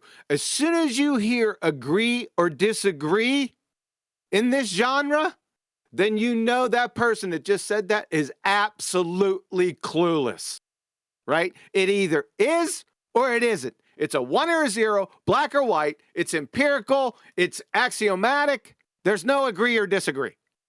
Follow? Everyone got that. That's when you know agree, disagree, subjective rather than objective. Got it? Can I think I'm talking about my favorite friggin' donut here. Can I think about it, QE? Well, that's what I was getting ready to get to, is it's not an agree, disagree topic anymore. Yep. It's never was. It's what is. Now, that's unless you want to brace against science and geometry. Then you can agree or disagree with science and geometry, but that's not me, and it's not a flat earth thing. We're just talking about what is and isn't science, or isn't geometry in this instance. Now, if you want to argue with geometry, reify it into something that you can argue with, because I'm not going to. Just is how it is. How celestial navigation is being performed is how it is. Now, the people who currently oppose us want to argue against that. It's not agree, disagree. That's how it is. Well, as we went over in the live show, what they're doing is they're taking a dip to a mathematical geometric horizon that makes no sense, because then they're going to use a celestial horizon with a Bubba sextant. So they're switching between the sextant you will use with a horizon mirror and a Bubba sextant for their plane, because they have to avoid the surface of Earth, because the surface is flat, and they know it. Adam, you there? Celestial horizon. You mean what? Can you define celestial horizon for I us? just need to say black Not swan. you, but anyone. Black swan. They're Imaginary horizon, first 90 instance, degrees. yeah, they're moving to a horizontal that doesn't exist and is imaginary. And it's the horizontal that you need. So if you've got that celestial horizon that they're describing this instance when they're trying to introduce a dip that isn't needed, then you're just establishing horizontal. So you've got your 90 to the GP of the line at its zenith of the star. 90 degrees achievable if you've got that. But you don't need to do any dip correction, is Brian's point. But they're introducing it so they can go between the geometric horizon that doesn't exist, black swan, to a horizon that gives you horizontal but isn't real. In the process, ignoring the ground itself. Yeah. There's another one. There's another paradox there. Celestial or astronomical horizon, they use them both mean the same thing. It's imaginary. You can't have an imaginary horizon. Well, I guess you can in your mind. But you can't. That's another paradox. Yeah, because they don't need what they're doing when they describe it. By describing it, what they're saying is, we're not going to use the horizon. We're going to establish horizontal with a bubble. Now, they say that the line that's then drawn out is to an imaginary horizon. Well, the only reason they've done that is so they can avoid talking about the ground itself, which this measurement's parallel to. And you don't need any dip correction when you've got it parallel to the flat ground below. So they're screwed. They're screwed every which way. There's another kind of reality issue, and if you allow the formation of the celestial horizon, what they try to do is then paint that into your vision of reality. Now, the implication of that is that things that are on the horizon are at 90 degrees to you. So in the formation of the celestial horizon, what you end up seeing when you look straight is all the way around the ball 90 degrees. So that straight line is actually a bent line to create the celestial horizon, because they've got to move it down to the center of the earth, which means the whole of your vision has to open up. So you're on the North Pole, you've now got to be able to see all the way across that 90 degrees to the equator. So it's also a misplacement and a realignment of your observational sphere. Yeah. Hold on. What's the definition of horizon? You sat on the arc of the measuring tool, and when you describe it in that manner, you're talking about measuring it from the center of a presupposed spherical Earth out to the arc that you're in reality set on measuring. It makes no sense. Define horizon, please. The apparent position where the sky meets the ground or sea. That celestial? The imaginary 90-degree position to your zenith. You can't. That's a paradox. Why? Because it can't be imaginary. Yes. It has to be imaginary because it's not where you are. It has to be relocated to the center of the Earth, so that, like I say, the coordinates then fit around a ball. That's the perversion. It's not apparent. Don't even bring up apparent. It's not even apparent. It's not even not actually. There's nothing there. Mathematical. Okay. It's just mathematical. There's nothing apparent about it. It's just a construct within a calculation. Yeah, I just got to throw something in here. I tried to throw in a few minutes ago. No, as soon as they reference dip, then there is no reason to talk about a celestial or astronomical horizon, which are also a straight line. That is also on a horizontal. Right? I know what they try and do with their mathematics. No. Wait a second. What's a straight line? What's a straight Shortest line? distance between 2 points. That's not curved. No, you said the celestial or astronomical horizon is a straight line. I thought that's what you said. Did you say that? Yeah, I did say that. Yeah, a horizontal. No, it's not. It's not a straight line. You don't have a straight line to imagination. You don't. Yeah, but if you're using a bubble sextant, it's an imagined horizontal. No, that's malarkey. Well, that's how they create their 90 with the bubble you just said. Yeah. But that bubble's not a horizon. Right. Exactly. No, but the distance to the GP from the observer, let's say in an airplane using the bubble sextant, distance to the GP will Fuck be a a bubble horizontal line. sextant. Fuck a Yeah, but bubble that's- sextant. You understand why I'm breaking? Do you understand why I'm talking about bubble no. sextant? It's this bubble sextant No, bullshit and this flying in airplanes is a bunch of you're not. horseshit. No, I know. hang on. He's not listening. No, Easy no. now. He, Hold on. Let's just let Brian finish. Go ahead, Brian. Yeah. The point I'm making is their claim, your man Proto, and them, what they're doing at the moment is they're claiming they will detail a dip to a geometric mathematical horizon, avoiding the actual horizon, and then they'll go and start claiming celestial horizons, which is a bubble sextant. You don't use a dip. No. Hang on, Wait a second, please. Let me finish. Well, let me finish. You don't use a dip. Hang on. Leave me finish. You don't use a dip with a bubble sextant, and you don't use a bubble sextant if you're going to use a dip and use an horizon mirror. They're switching between two types of sextants for their plane to avoid the surface of the Earth. both the bubble sextant and the artificial horizon, that's the pan filled with mercury or oil, are considered artificial horizons. And what Brian is saying is that when you use the true horizon, which is on Earth, you must take dip to get your 90. With the bubble and the artificial horizon, both being artificial horizons, you are making a horizontal with your eye line. And when the airplane was first dawning on man as a means of travel, they looked to navigation of the mariners and the sextant, and they said, well, how can we sight in the sky what they do on the water so we know where we are? And they realized it was very difficult unless they can create a bubble to create a horizontal line. So that became the artificial horizon for them. But the point I'm making, Tent, is what the ball or what our opposition are at the moment, which is they'll get as far as detailing a dip to a mathematical geometric horizon, and then they start talking about celestial horizons, right? They're switching between two types of, they're going from the bow of a boat, right, and bringing the dip down to a mathematical horizon they can't see, right, using a sextant with an horizon mirror.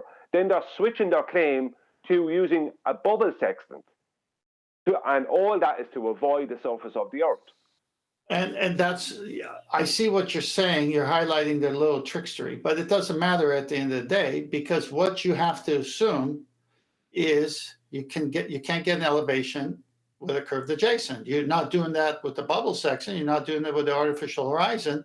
You're actually getting an eye line horizontal with those two. That's why you don't do dip. Whereas when you're on the ocean, you're using the actual horizon at sea, and you got to get your eyeball to that water line. Oh, God, this is getting painful. All Brian's trying to do is point out it's painful. the bait and switch swindle that the ballers use, and everyone keeps trying to correct him when he's describing their bait and switch swindle. Yeah, I don't get it. Like, Brian's pretty straightforward with this. I'm not trying to correct Brian. I'm trying to explain this. Yeah, QE. So there's a confusion about a bubble sextant, and I agree with Brian. I'm not trying to correct Brian. Detail the correct way. I'm not saying you're correcting Brian. Detail the correct methodology. I get it. It's just frustrating that's for all Brian. I'm trying to do. I just don't want Brian to get into the third and fourth rendition of the same thing because you're not acknowledging it. That's all. So I'm acknowledging it on all of your behalf. Brian and I have spent hours one-on-one. We're on the same page. Yeah. We know. We don't want Brian to get mad. That's all.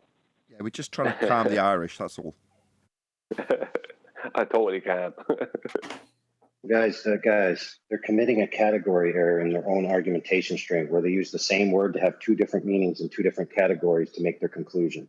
Right. It's that simple. Well, that's their favorite, isn't it? They tried that first with refraction. Hold on. He's summarising Brian's point. Don't take it straight on to something else.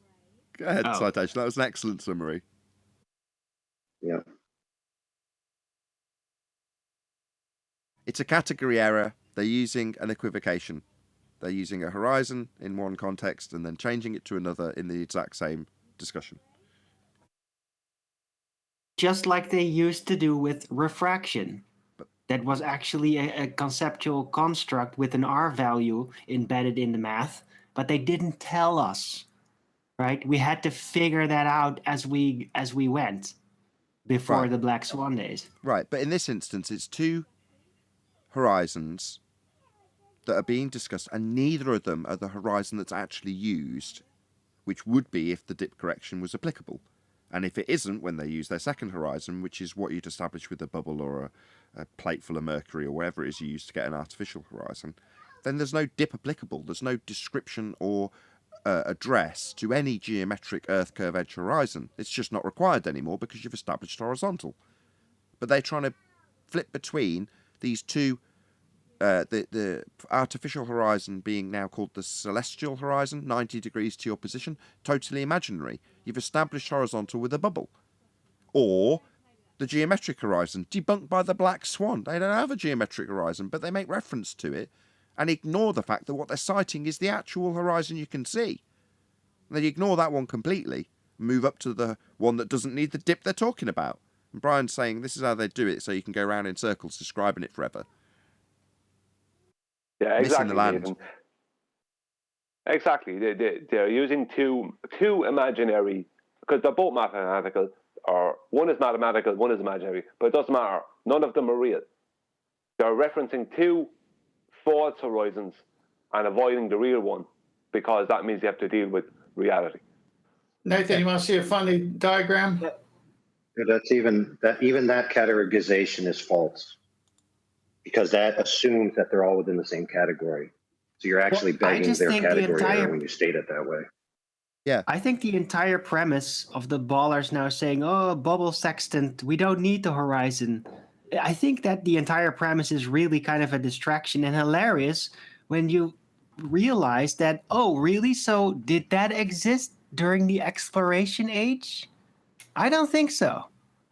Right? There was no bubble sextant in the exploration age, and like, how do you even keep that bubble going on a rocking boat? How It's do you not- keep it straight? It's impossible, right? It's not made for that, Arvin. I've shared this Okay, let's before. not get into was, it. What I've got on screen at the moment is 90 degrees. And No. Go to the last image. You've missed all those in between. okay, this is what you want. When I saw this, I mean, it kind of tells the whole story. Who wants to take this on? Is anybody seeing it? It's currently posted in Master B. Top diagrams, Earth with a curve, and then true horizon drawn on it to get an elevation angle measurement to this star. And then it's got you at the top of Earth. I thought my argument was good. Even if that's what you end up with and arguing, fantastic, accept it, snap the hand off, and then say Black Swan. Because Well, you need to know what the independent variable of a thought experiment would be. Doesn't anyone see this image? These two images next to each I other. don't see it in then- Discord, but Adam, I think, is Okay. referencing this image because Adam's saying, in this image, you've got a description in the bottom diagram of visual horizon. Well, what do they mean by that? If they're claiming you're looking down towards the horizon, they're talking about a geometric Earth curve edge. And because in their Earth curve maths they call that dip, and in celestial navigation you've got a height of eye correction, also called dip, they use that as an equivocation between this point. Adam's saying this point where they're claiming dip, as soon as they claim it, that's Earth curve dip. Snap their hand off, because Black Swan, dip to what? A geometric horizon? We've debunked it. Black Swan. Yeah. Even worse than that. Even worse than that, it's a violation of the angle measurement in the first instance because you couldn't get it with a curved adjacent. Okay, shall I do it? Yeah, just let me just reiterate that before you summarise your point from your diagrams that we're stopping you. Just let me reiterate John's point. It's like none of these lines. So we've got true horizon, angle measurement, and the angle measurement goes down to what they're calling the visual horizon. That's the geometric Earth curve edge. None of them match with any of these curves, though, do they? None of them are a measurement off the curved surface. So you've got one point that it meets, one line, that's straight, meeting at a point we've debunked. but none of it's referencing the curve because you can't get an angle off the curve. That's John's point. Go ahead, Tim. Okay. It's real simple. The title of the first one and the title of the second one need to be switched. This is what you want should be on the bottom image. This is what you get should be on the top image. Well, thank you so much for making it that much less confusing.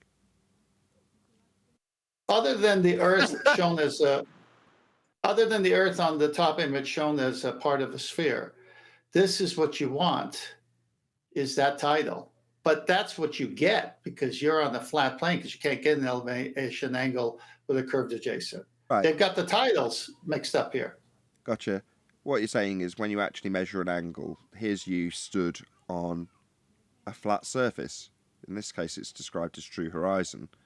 But it's got to be because you're measuring this angle. Is it HE? So what's this bit here, this curved bit with Earth written on it? What, totally redundant to this angle measurement? Yeah, it is, yeah. Because you can't get an angle measurement off this curve. But what have you drawn in place of it? A line extending out into infinite. Well, no, because you're getting the GP of the star. That'll meet here. At what angle will it meet at, 10th? It's the HO stands for height observed, and it's a 90 degrees straight down zenith. Right. Don't mention 90. Well, in this diagram, probably drawn by a baller. Well, because they haven't got the line drawn down to the GP. That's what you're trying to acquire, by the way. At 90 to it. But that's why they have to lie and say there's no 90. Because it's not in this diagram. That's what you're trying to acquire. And you're trying to acquire it 90 degrees to this line. Notice I haven't mentioned anything to do with this curved bit with Earth written on it. Yes, because it's totally redundant. It's not going to make life easier when you're getting an angle. It makes life totally impossible if you're getting an angle. So it's redundant. Well, can I get some in any clarification? diagram, if you don't write it down, it doesn't exist. We all learned this from Bob. John, go ahead and then I'll finish up.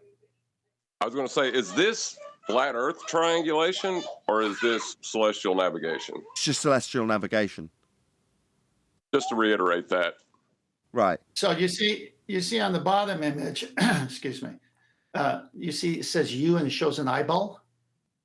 So that's your height of eye above the actual horizon. Or say you're 6 foot man, you're standing on a deck of a boat that's 10 feet. So you're 16 feet up from the surface of the water. All right. So that height of eye, and where they've got true horizon. Now, think about what they're missing in this picture that I've shown in other pictures, because this is missing a few things. They need a dotted line from that height of eye to be parallel with the true horizon, because that is the horizontal you're getting. That's their astronomical horizon or their sensible horizon. And that's why they said, we don't need depth. We don't need the surface. We just need a horizontal. Yeah. I understand. But when you use the actual horizon at sea, that's why you do dip, as Brian said, to get to sea level. Now, in this image, dip is past that and is going on the geometric horizon, which only exists in the math. That never happens. There's so many things in this image at the bottom that never happen, and there's parts of it that should be there that are missing to give them their sensible horizon, and yet the titles are also reversed, because on the top one is actually what's happening, because you can't measure an elevation angle with a curved adjacent. Get the curved adjacent. Where are all They these had horizons? to get the curved adjacent, if they could acquire one which is nonsensical, they'd have had to have derived this curved bit labelled Earth from a flat plane elevation angle measurement to Polaris. So therefore, the only reason this curved bit is in there is because they've implied it from the measurements off the flat bit. Exactly. Can somebody consolidate all the horizons and define them, please? We only have one horizon.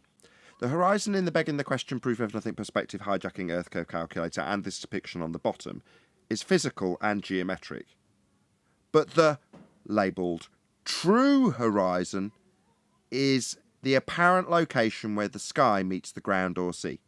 And that's what you're correcting to in their diagram, that they're trying to bastardise how you actually make an angle measurement with this point that is labelled horizon, visual, but we don't see it. We're being told, and have been told for 2 straight years, how we do not see this labelled visual horizon. No, it isn't visual. We don't see it. Can I say something? Hang on, I'll take a stab at that, QE. I got real quick. Go. It's QE's fault. He's the one that said we got 7 horizons. No, he was saying they say we have 7 horizons. It's impossible. According to To Rumpus. conflate the horizons is to commit a category error of logic. Okay, it's illogical, self-defeating. Let me Yeah. explain. Adam was on the show with me, with Mitchell from Australia. To dip or not to dip, that is the correction. We went through this. When you are not at sea and you're landlocked, you use an artificial horizon, a container filled with mercury or oil, to create an artificial horizon, which will be at your eye line. When you're in an airplane and you cannot sight the horizon, because some bubble sextants do have a switch if you're low enough. You're not too high. You can go from an actual sextant use and point it at the horizon, or you flip the switch and you create an artificial horizon based on the bubble. Okay, so both those are artificial horizons that give you a horizontal to your eye line to create that adjacent. That's it. The only one left is the one at sea. Now you're using the real horizon. Now you've got to do dip to get eye level with sea level. Now you've got your true horizontal, the adjacent that doesn't curve. Even in that entire statement, you committed a category error. Okay, you've said it about 5 times, so break it down for us. Okay, the horizon is the apparent location in your field of view where the color field of the sky appears to meet the color field of the surface.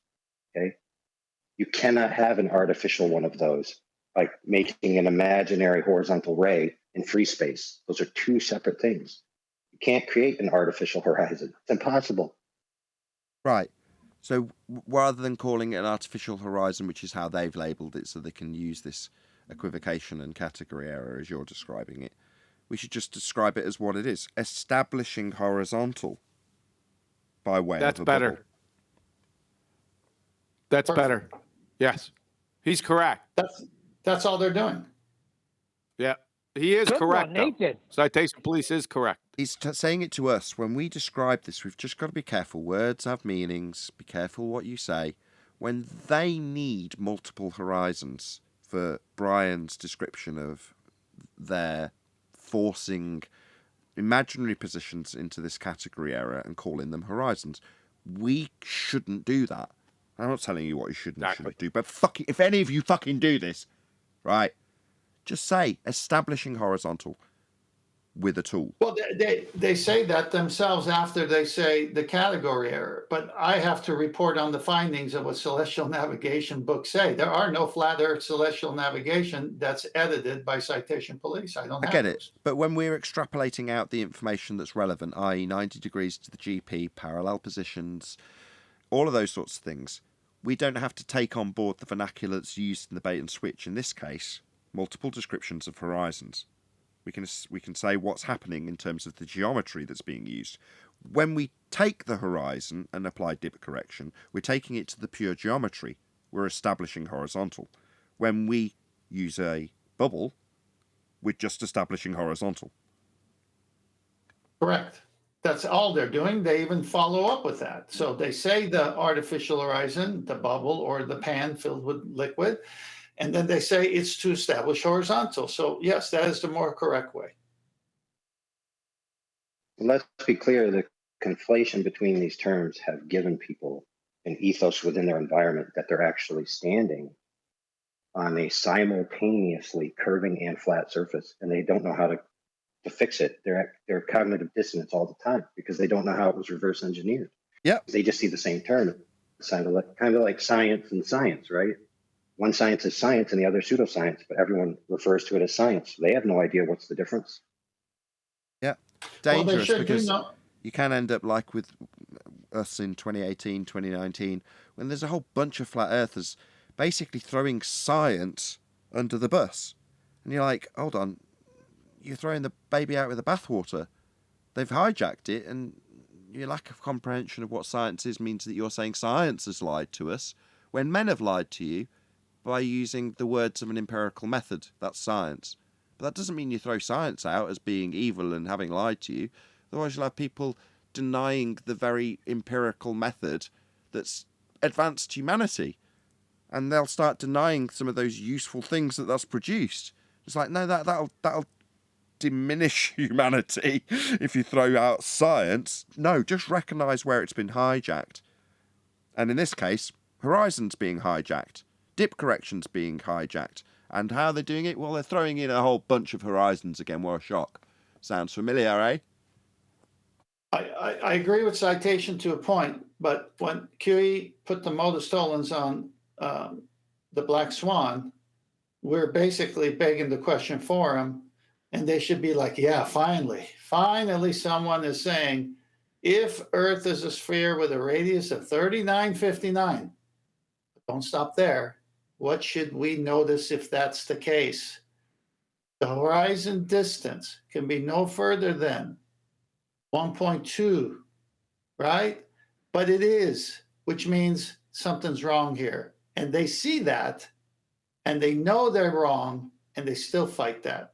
They see all this stuff on the sextant. They know horizontal is the baseline. They know you do dip to get it, because you can't do the God see, you can't do it any other way, which means your eye line horizon is the same as the sea level horizon, just like the bubble gives them the horizontal at their eye line. They know it's parallel. They just don't want to get it. They're dishonest. Extremists. Well, this So hold on. Extremists, chat skank. So no one's explained to you the 60 nautical miles per degree. That's what you wrote, right? You've never heard any of us talk about that, right? Is that what you're saying? The fifth. Yeah, you would plead the fifth. Carry your dumb ass out of here. Fucking clowns. I want to explain the No, 1 degree. he doesn't. He went on mute, so I No, helped not him for him. leave. No, for the audience. Good. Oh, do you want me to explain? Yeah, that'd be great. Not, I didn't Yeah, necessarily you want to pin it on see you, but go that ahead. 1 degree it equals 60 nautical miles. See, that's an elevation angle. You can't get an elevation angle from a curved adjacent. Good. Let's be Yeah, clear, for just so he every- doesn't mistake For it. every 1 degree, You can't. I just want to break it down in terms of how I meant it. So, if you're stood on the ground and you've got a sextant and you're pointing it at a star, yeah, every degree of arc on the sextant not only relates to the position you're measuring it off a flat baseline, as QE's just pointed out, I'll reiterate it here, it also gives you a 2-for-1, if you will. The position that you measure relates to an actual measurement on the ground in distance. So you're essentially getting a 2-for-1 out of the angle measurement. Now, this not only tells me that the heavens, in terms of how they present themselves to us, are useful, but forever ethereal, if you will. Because this relationship doesn't work in physical terms. Now, what do I mean by that? Well, we're describing getting a GP to the star. It's a straight plumb line down from the star. But you can still measure the same angle to it when you're up at elevation. So that shouldn't work if it's a physical thing, like a point at the top of a tree. If you went high, obviously the tree, for instance, is below you at some point, right? Well, you don't have that relationship with the stars. But where the star is positionally above the ground, so now we're talking about being at the star that we've just measured. If you look up on the piece of land you're at, the star's directly above your head. Now, at some point in our history, somebody's figured that out, i.e., in terms of how you measure a triangle and treat the star as though it's at the edge of a planar-based world, you can say where, with distance, this is your 1 degree for every 60, it is, and it works. So you've got 2 things. 1, you can figure out where a star is above the land by measuring an angle to it and then taking that angle to relate to a distance. and it works if the Earth's flat. But it also tells you when you measure it at an elevation and just take the line back down to the ground parallel to it, that shouldn't work if the stars have got a fixed physical position. Shouldn't get the same 2-for-1 out of it at altitude. It should have moved, but it doesn't. You can still measure the same angle. So it means we don't know the height of the star, but we're blessed with this relationship between where the star is over, i.e. you look above your position and see the star, that's its GP. And if you're out at sea looking at that star, you can measure the angle to it and say the distance to it is proportional and relationship based with the angle I've measured to it. And that works. Great.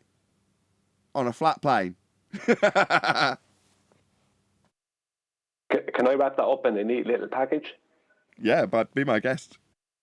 Yeah, the 1 degree, the 16 nautical miles per 1 degree is an elevation angle measurement taking off of the surface of the Earth.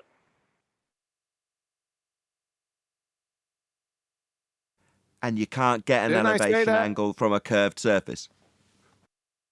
I thought I said that. Yeah, you started it. He's You rounding left it. out the word measurement. Yeah, you started it with a summary. We've detailed it with a full-on explanation, and now Brian's summarising it. That was the point I was getting ready to make before QE interrupted me. I was going to say, the black swan was great for debunking a sphere, but to even formulate it now and say if the Earth is a sphere of radius 3959, well, you wouldn't be able to measure elevation angles. You'd have a curved adjacent. No, start again. If the Earth... how do I get it in before? If we take elevation angle measurements off a flat plane to design a sphere Earth radius 3959, then the reified distance to horizon measurement after elevation angle measurements for a flat plane to give you radius 3959 sphere. So it's a bit of a mouthful. But yeah, that modus tollens subtly changes because the assertion in the first instance has changed for the black swan. Because if the Earth was a sphere radius 3959, well, that can only be the case if you've measured elevation angle off a flat plane first. So it's kind of paradoxical now in the weirdest possible way. I love it. It's great. All right, so let's But I wrap mean, it the up black with a swan still concise deals phrase. with. Go on, citation, please. You can't get a curved adjacent from a dropped angle. No, Earth can't be curved. This wouldn't work, and it does. And it works off a flat plane. Yeah, but notice the way I phrased that, because that's what Biruni supposedly did. He did the inverse, which is he went up high, he got a drop angle to give himself a reverse engineered curved adjacent. He then used that curved adjacent to input into the interpretation of the sky. So again, it's cyclical. I have Gotcha. a question for QE. Gotcha, he's used a depression angle, dip angle. Right. Of course, I did recognise that. I just didn't wrap it up as neatly as you just did. But yes, you're absolutely spot on. It's the same exact thing, isn't it? They're just trying to introduce a straight line across a curved Earth so that they can use planar trig in a derivation of an R value. But in that case, as beautiful as that is, and I do appreciate you pointing it out here, he had to start with the height of the mountain measurement, didn't he? So before he even gets up that mountain, he's measured a flat plane. Not only that, he started off that way, as Adam showed in the image when he brought that up. But to do a depression angle, you have to have it relative to something. So you got to do a horizontal straight line, as you see in the pictures for depression angles, another right angle. I thought you had to break up with your girlfriend. Just before Neil goes, what Al-Biruni did was he referenced two things that are not horizons, and he avoided the real horizon, and he made up stuff. Yeah, good point. That ties in beautifully to what you were talking about earlier. That's exactly what he did. Remember a video I brought out last year about how triangle shape destroys globe? That's what I was talking about when I had to explain it. But the second video is that he was using two things that are not a mathematical horizon and basically an established horizontal that he was calling, or people call, an astronomical horizon. Right, how you show it in the maths. Do you know what that proves, Brian? Al-Biruni never went up the mountain. He never took any physical measurements. He couldn't have done. Exactly. The whole story of Why? Al-Biruni is a complete sham. But why? Maybe he was just tasked to do this, and he didn't actually believe it was a Because ball. the horizons he's claimed to be measuring only exist in maths, Arwin. Therefore, ergo, he did not and could not have gone up a mountain and measured them. Because you can only show them in a Muppet Vision representation of a horizon that doesn't really exist. The straight line, dotted line doesn't exist. That's the one QE moaned about initially. Not moaned about, made a very valid point, and justifiably so. And Brian's pointing out that the geometric horizon is the second horizon in the dip measurement, isn't it? Well, dip measurement to what? A geometric horizon? There isn't one. So there's two imaginary horizons being measured. No, they're not. So he didn't measure them. Therefore, the entire story's farce. It's nonsense. It doesn't make sense. You're missing it. You're missing it. I don't know. No, they had to be facing Mecca when they prayed. He certainly measured the mountain. Well, Okay. anyway, I'm looking at this diagram that 10th Man posted. This is what you want, and this is what you get. And as you're laying that out, Nathan, I'm looking at these images while you're laying it out, and I'm like, yeah, you're right. It makes total sense. I don't understand. As a matter of fact, all of the substance that we're talking about right now, the anti-flat earthers straight up deny this for the black swan when they say refraction. So then what's all this then that we're talking about? Well, Is it imaginary or is it not imaginary? This is the inherent problem of their model, right? Because the globe model could only be calculated because the Earth is actually flat. What model's And that? they secretly know it. I Any bet model? that the ones that let me really answer that. study up, the ones that really study up to the formulas and all that, they probably get confronted with this and ask the question to their superior that teaches them about it at some point, and they would be like, "No, you just have to ignore that." And now they're facing that ignorance that they were forced to do while they were learning it, and yeah, they realize it was all a sham. So they fight it. They fight it hard. You ask your question again, QE. What model's that? Any and all models will be derived by flat plane measurements in the first instance. All models of Earth currently presented started from a flat plane measurement, without exception. Exactly. The only thing Al-Biruni would have actually measured, if he measured anything, would Height. have been height of mountain. Yep, it's the only actual. I nearly got there, but yeah, kudos because I forgot. The only real thing you can say he did do, he definitely didn't go at the mountain. Anyone says Al-Biruni went up a mountain and took a measurement? No, he did not. But if you want to claim he took the height of the mountain measurement, then I'll concede to that. Of course, he needed a flat plane to do it. It was the first thing he did. But he could have done that. That could be real. He could have actually made that, quote, measurement. All the rest of the other stuff claimed to be measured. He couldn't have. Unless it was a I would just calculus. ask- Oh, hold on. Unless it was a calculus-based task, and he was just being procured to do this for another group. In Right? He maths. doesn't have to believe it. He would just have the parameters. Like, No, okay, no, now not just ben- no, presuppose you're not the getting it. horizon is curved. I'm talking about him physically going up to do something. That is impossible because what he's doing is measuring things that only exist in maths, aren't real, imaginary positions. And to get those imaginary positions into the maths, therefore he can't measure them in physical reality, he's had to start by making potentially a measurement of a height of a mountain. That's a height that he could have actually achieved if Al-Biruni was real and stood there at the base of the mountain doing that trick. So that is a physical thing I can say, yeah, check mark next to that part of the story. That might have actually happened. He might have measured the height of the mountain on a flat plane. Yeah? But the rest of the story is impossible because he can't measure imaginary positions. So he didn't measure them. No, but it's still visual, right? It's visual. You could have just gone up the mountain, looked, and then assumed the horizon was Earth curve, and it's a little off. Right? No, you didn't have to believe it was that's not what he actually a did, ball. though. He measured the geometric horizon. That's something that only exists in maths. But when you draw out the Al-Biruni diagram, there we go, this will cement it. When you describe Al-Biruni's dip measurement, it's in Muppet vision, isn't it, Arwin? Yeah. That's how the maths described. But he can't achieve that positioning for that maths up the mountain. It's not possible.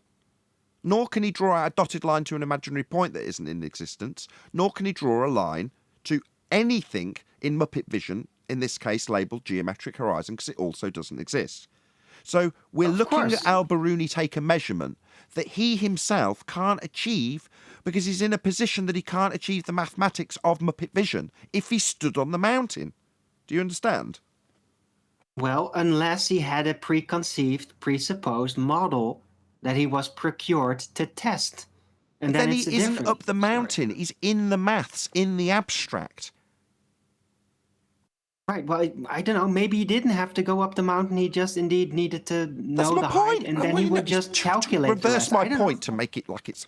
Yeah. So, in other words, part of the story involves a description of someone going up an abstract mountain to take abstract measurements.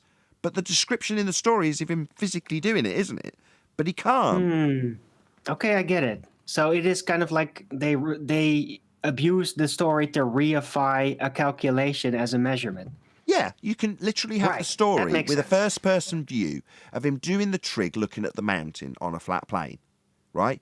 But then the story, if we're in first person, zooms away from where he stood on a mountain as a character in a story in Muppet vision. You're no longer looking through Al-Biruni's eyes, because what are you looking at? You're looking at a vertical imaginary horizon, a horizontal dotted line in Muppet vision, and a line down to a geometric horizon in Muppet vision. That's what you're actually looking at when you make the description of the dip measurement he's taking. Well, that measurement only exists in an abstract world that he can't be a part of. So in physical, literal terms, he couldn't go up the mountain to make this measurement. That can't exist because it only exists in the maths abstract description. Can I back you up on that, Nathan? Nathan, hold on. Clip that out.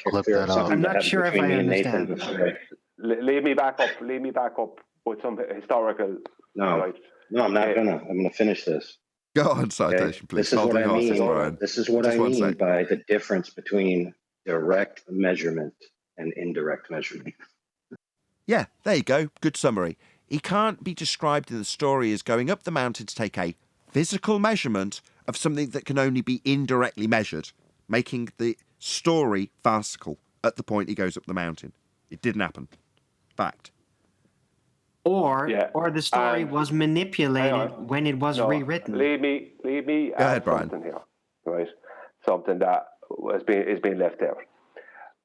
It is claimed historically that Al-Biruni and Eratosthenes before him both referred to the mathematics of Pythagoras. What is Pythagoras known for? The right-angled triangle. That's what he's most famous for. And what would you need to take an elevation angle of the height of a mountain? A right-angled triangle. Everything he did, right, if he did anything, as far as measurements go, were all based around the right-angled triangle, right? The elevation angle of the mountain, and whatever other nonsense they needed to do. There was no measurements from the top of the mountain. Exactly. Well, I'm sure we'll find in some diary him saying, all I wanted to do was measure the height of the mountain. And then someone ascribed I was doing something else. Seriousness, so anybody got any last remarks on this? Because I'm going to round out. I don't get any newtons for that. Any what? Newtons? Newtons? Yeah, Isaac Newton. Remember what he said? Don't ascribe this to me. did someone not want this? Did Al Baruni say he didn't want the flat Earth measurement of the mountain ascribed to him or something? I don't follow. No. I said we're going to find out later that there's some writing from Al Baruni saying all I want to do is measure the height of the mountain, and they're ascribing something else to me. Right. To my darling Candy, all I wanted to do is measure mountain heights. Next thing you know, I'm deriving dip angle measurements in a abstract world of maths. It's just an outrage. With that, I'm going to say a huge, massive, enormous thank you again to both Discord and G+ panels for making today's after show possible. Of course, a massive thank you to all of you in either Nathan Oakley 1980 or Nathan Oakley Premiering streams for hopefully smashing the super chat, liking, commenting, sharing, subscribing, joining as a Nathan Oakley 1980 channel member, smashing the PayPal link, and all that good stuff. I've been Nathan Oakley, and I will see you all in the next video.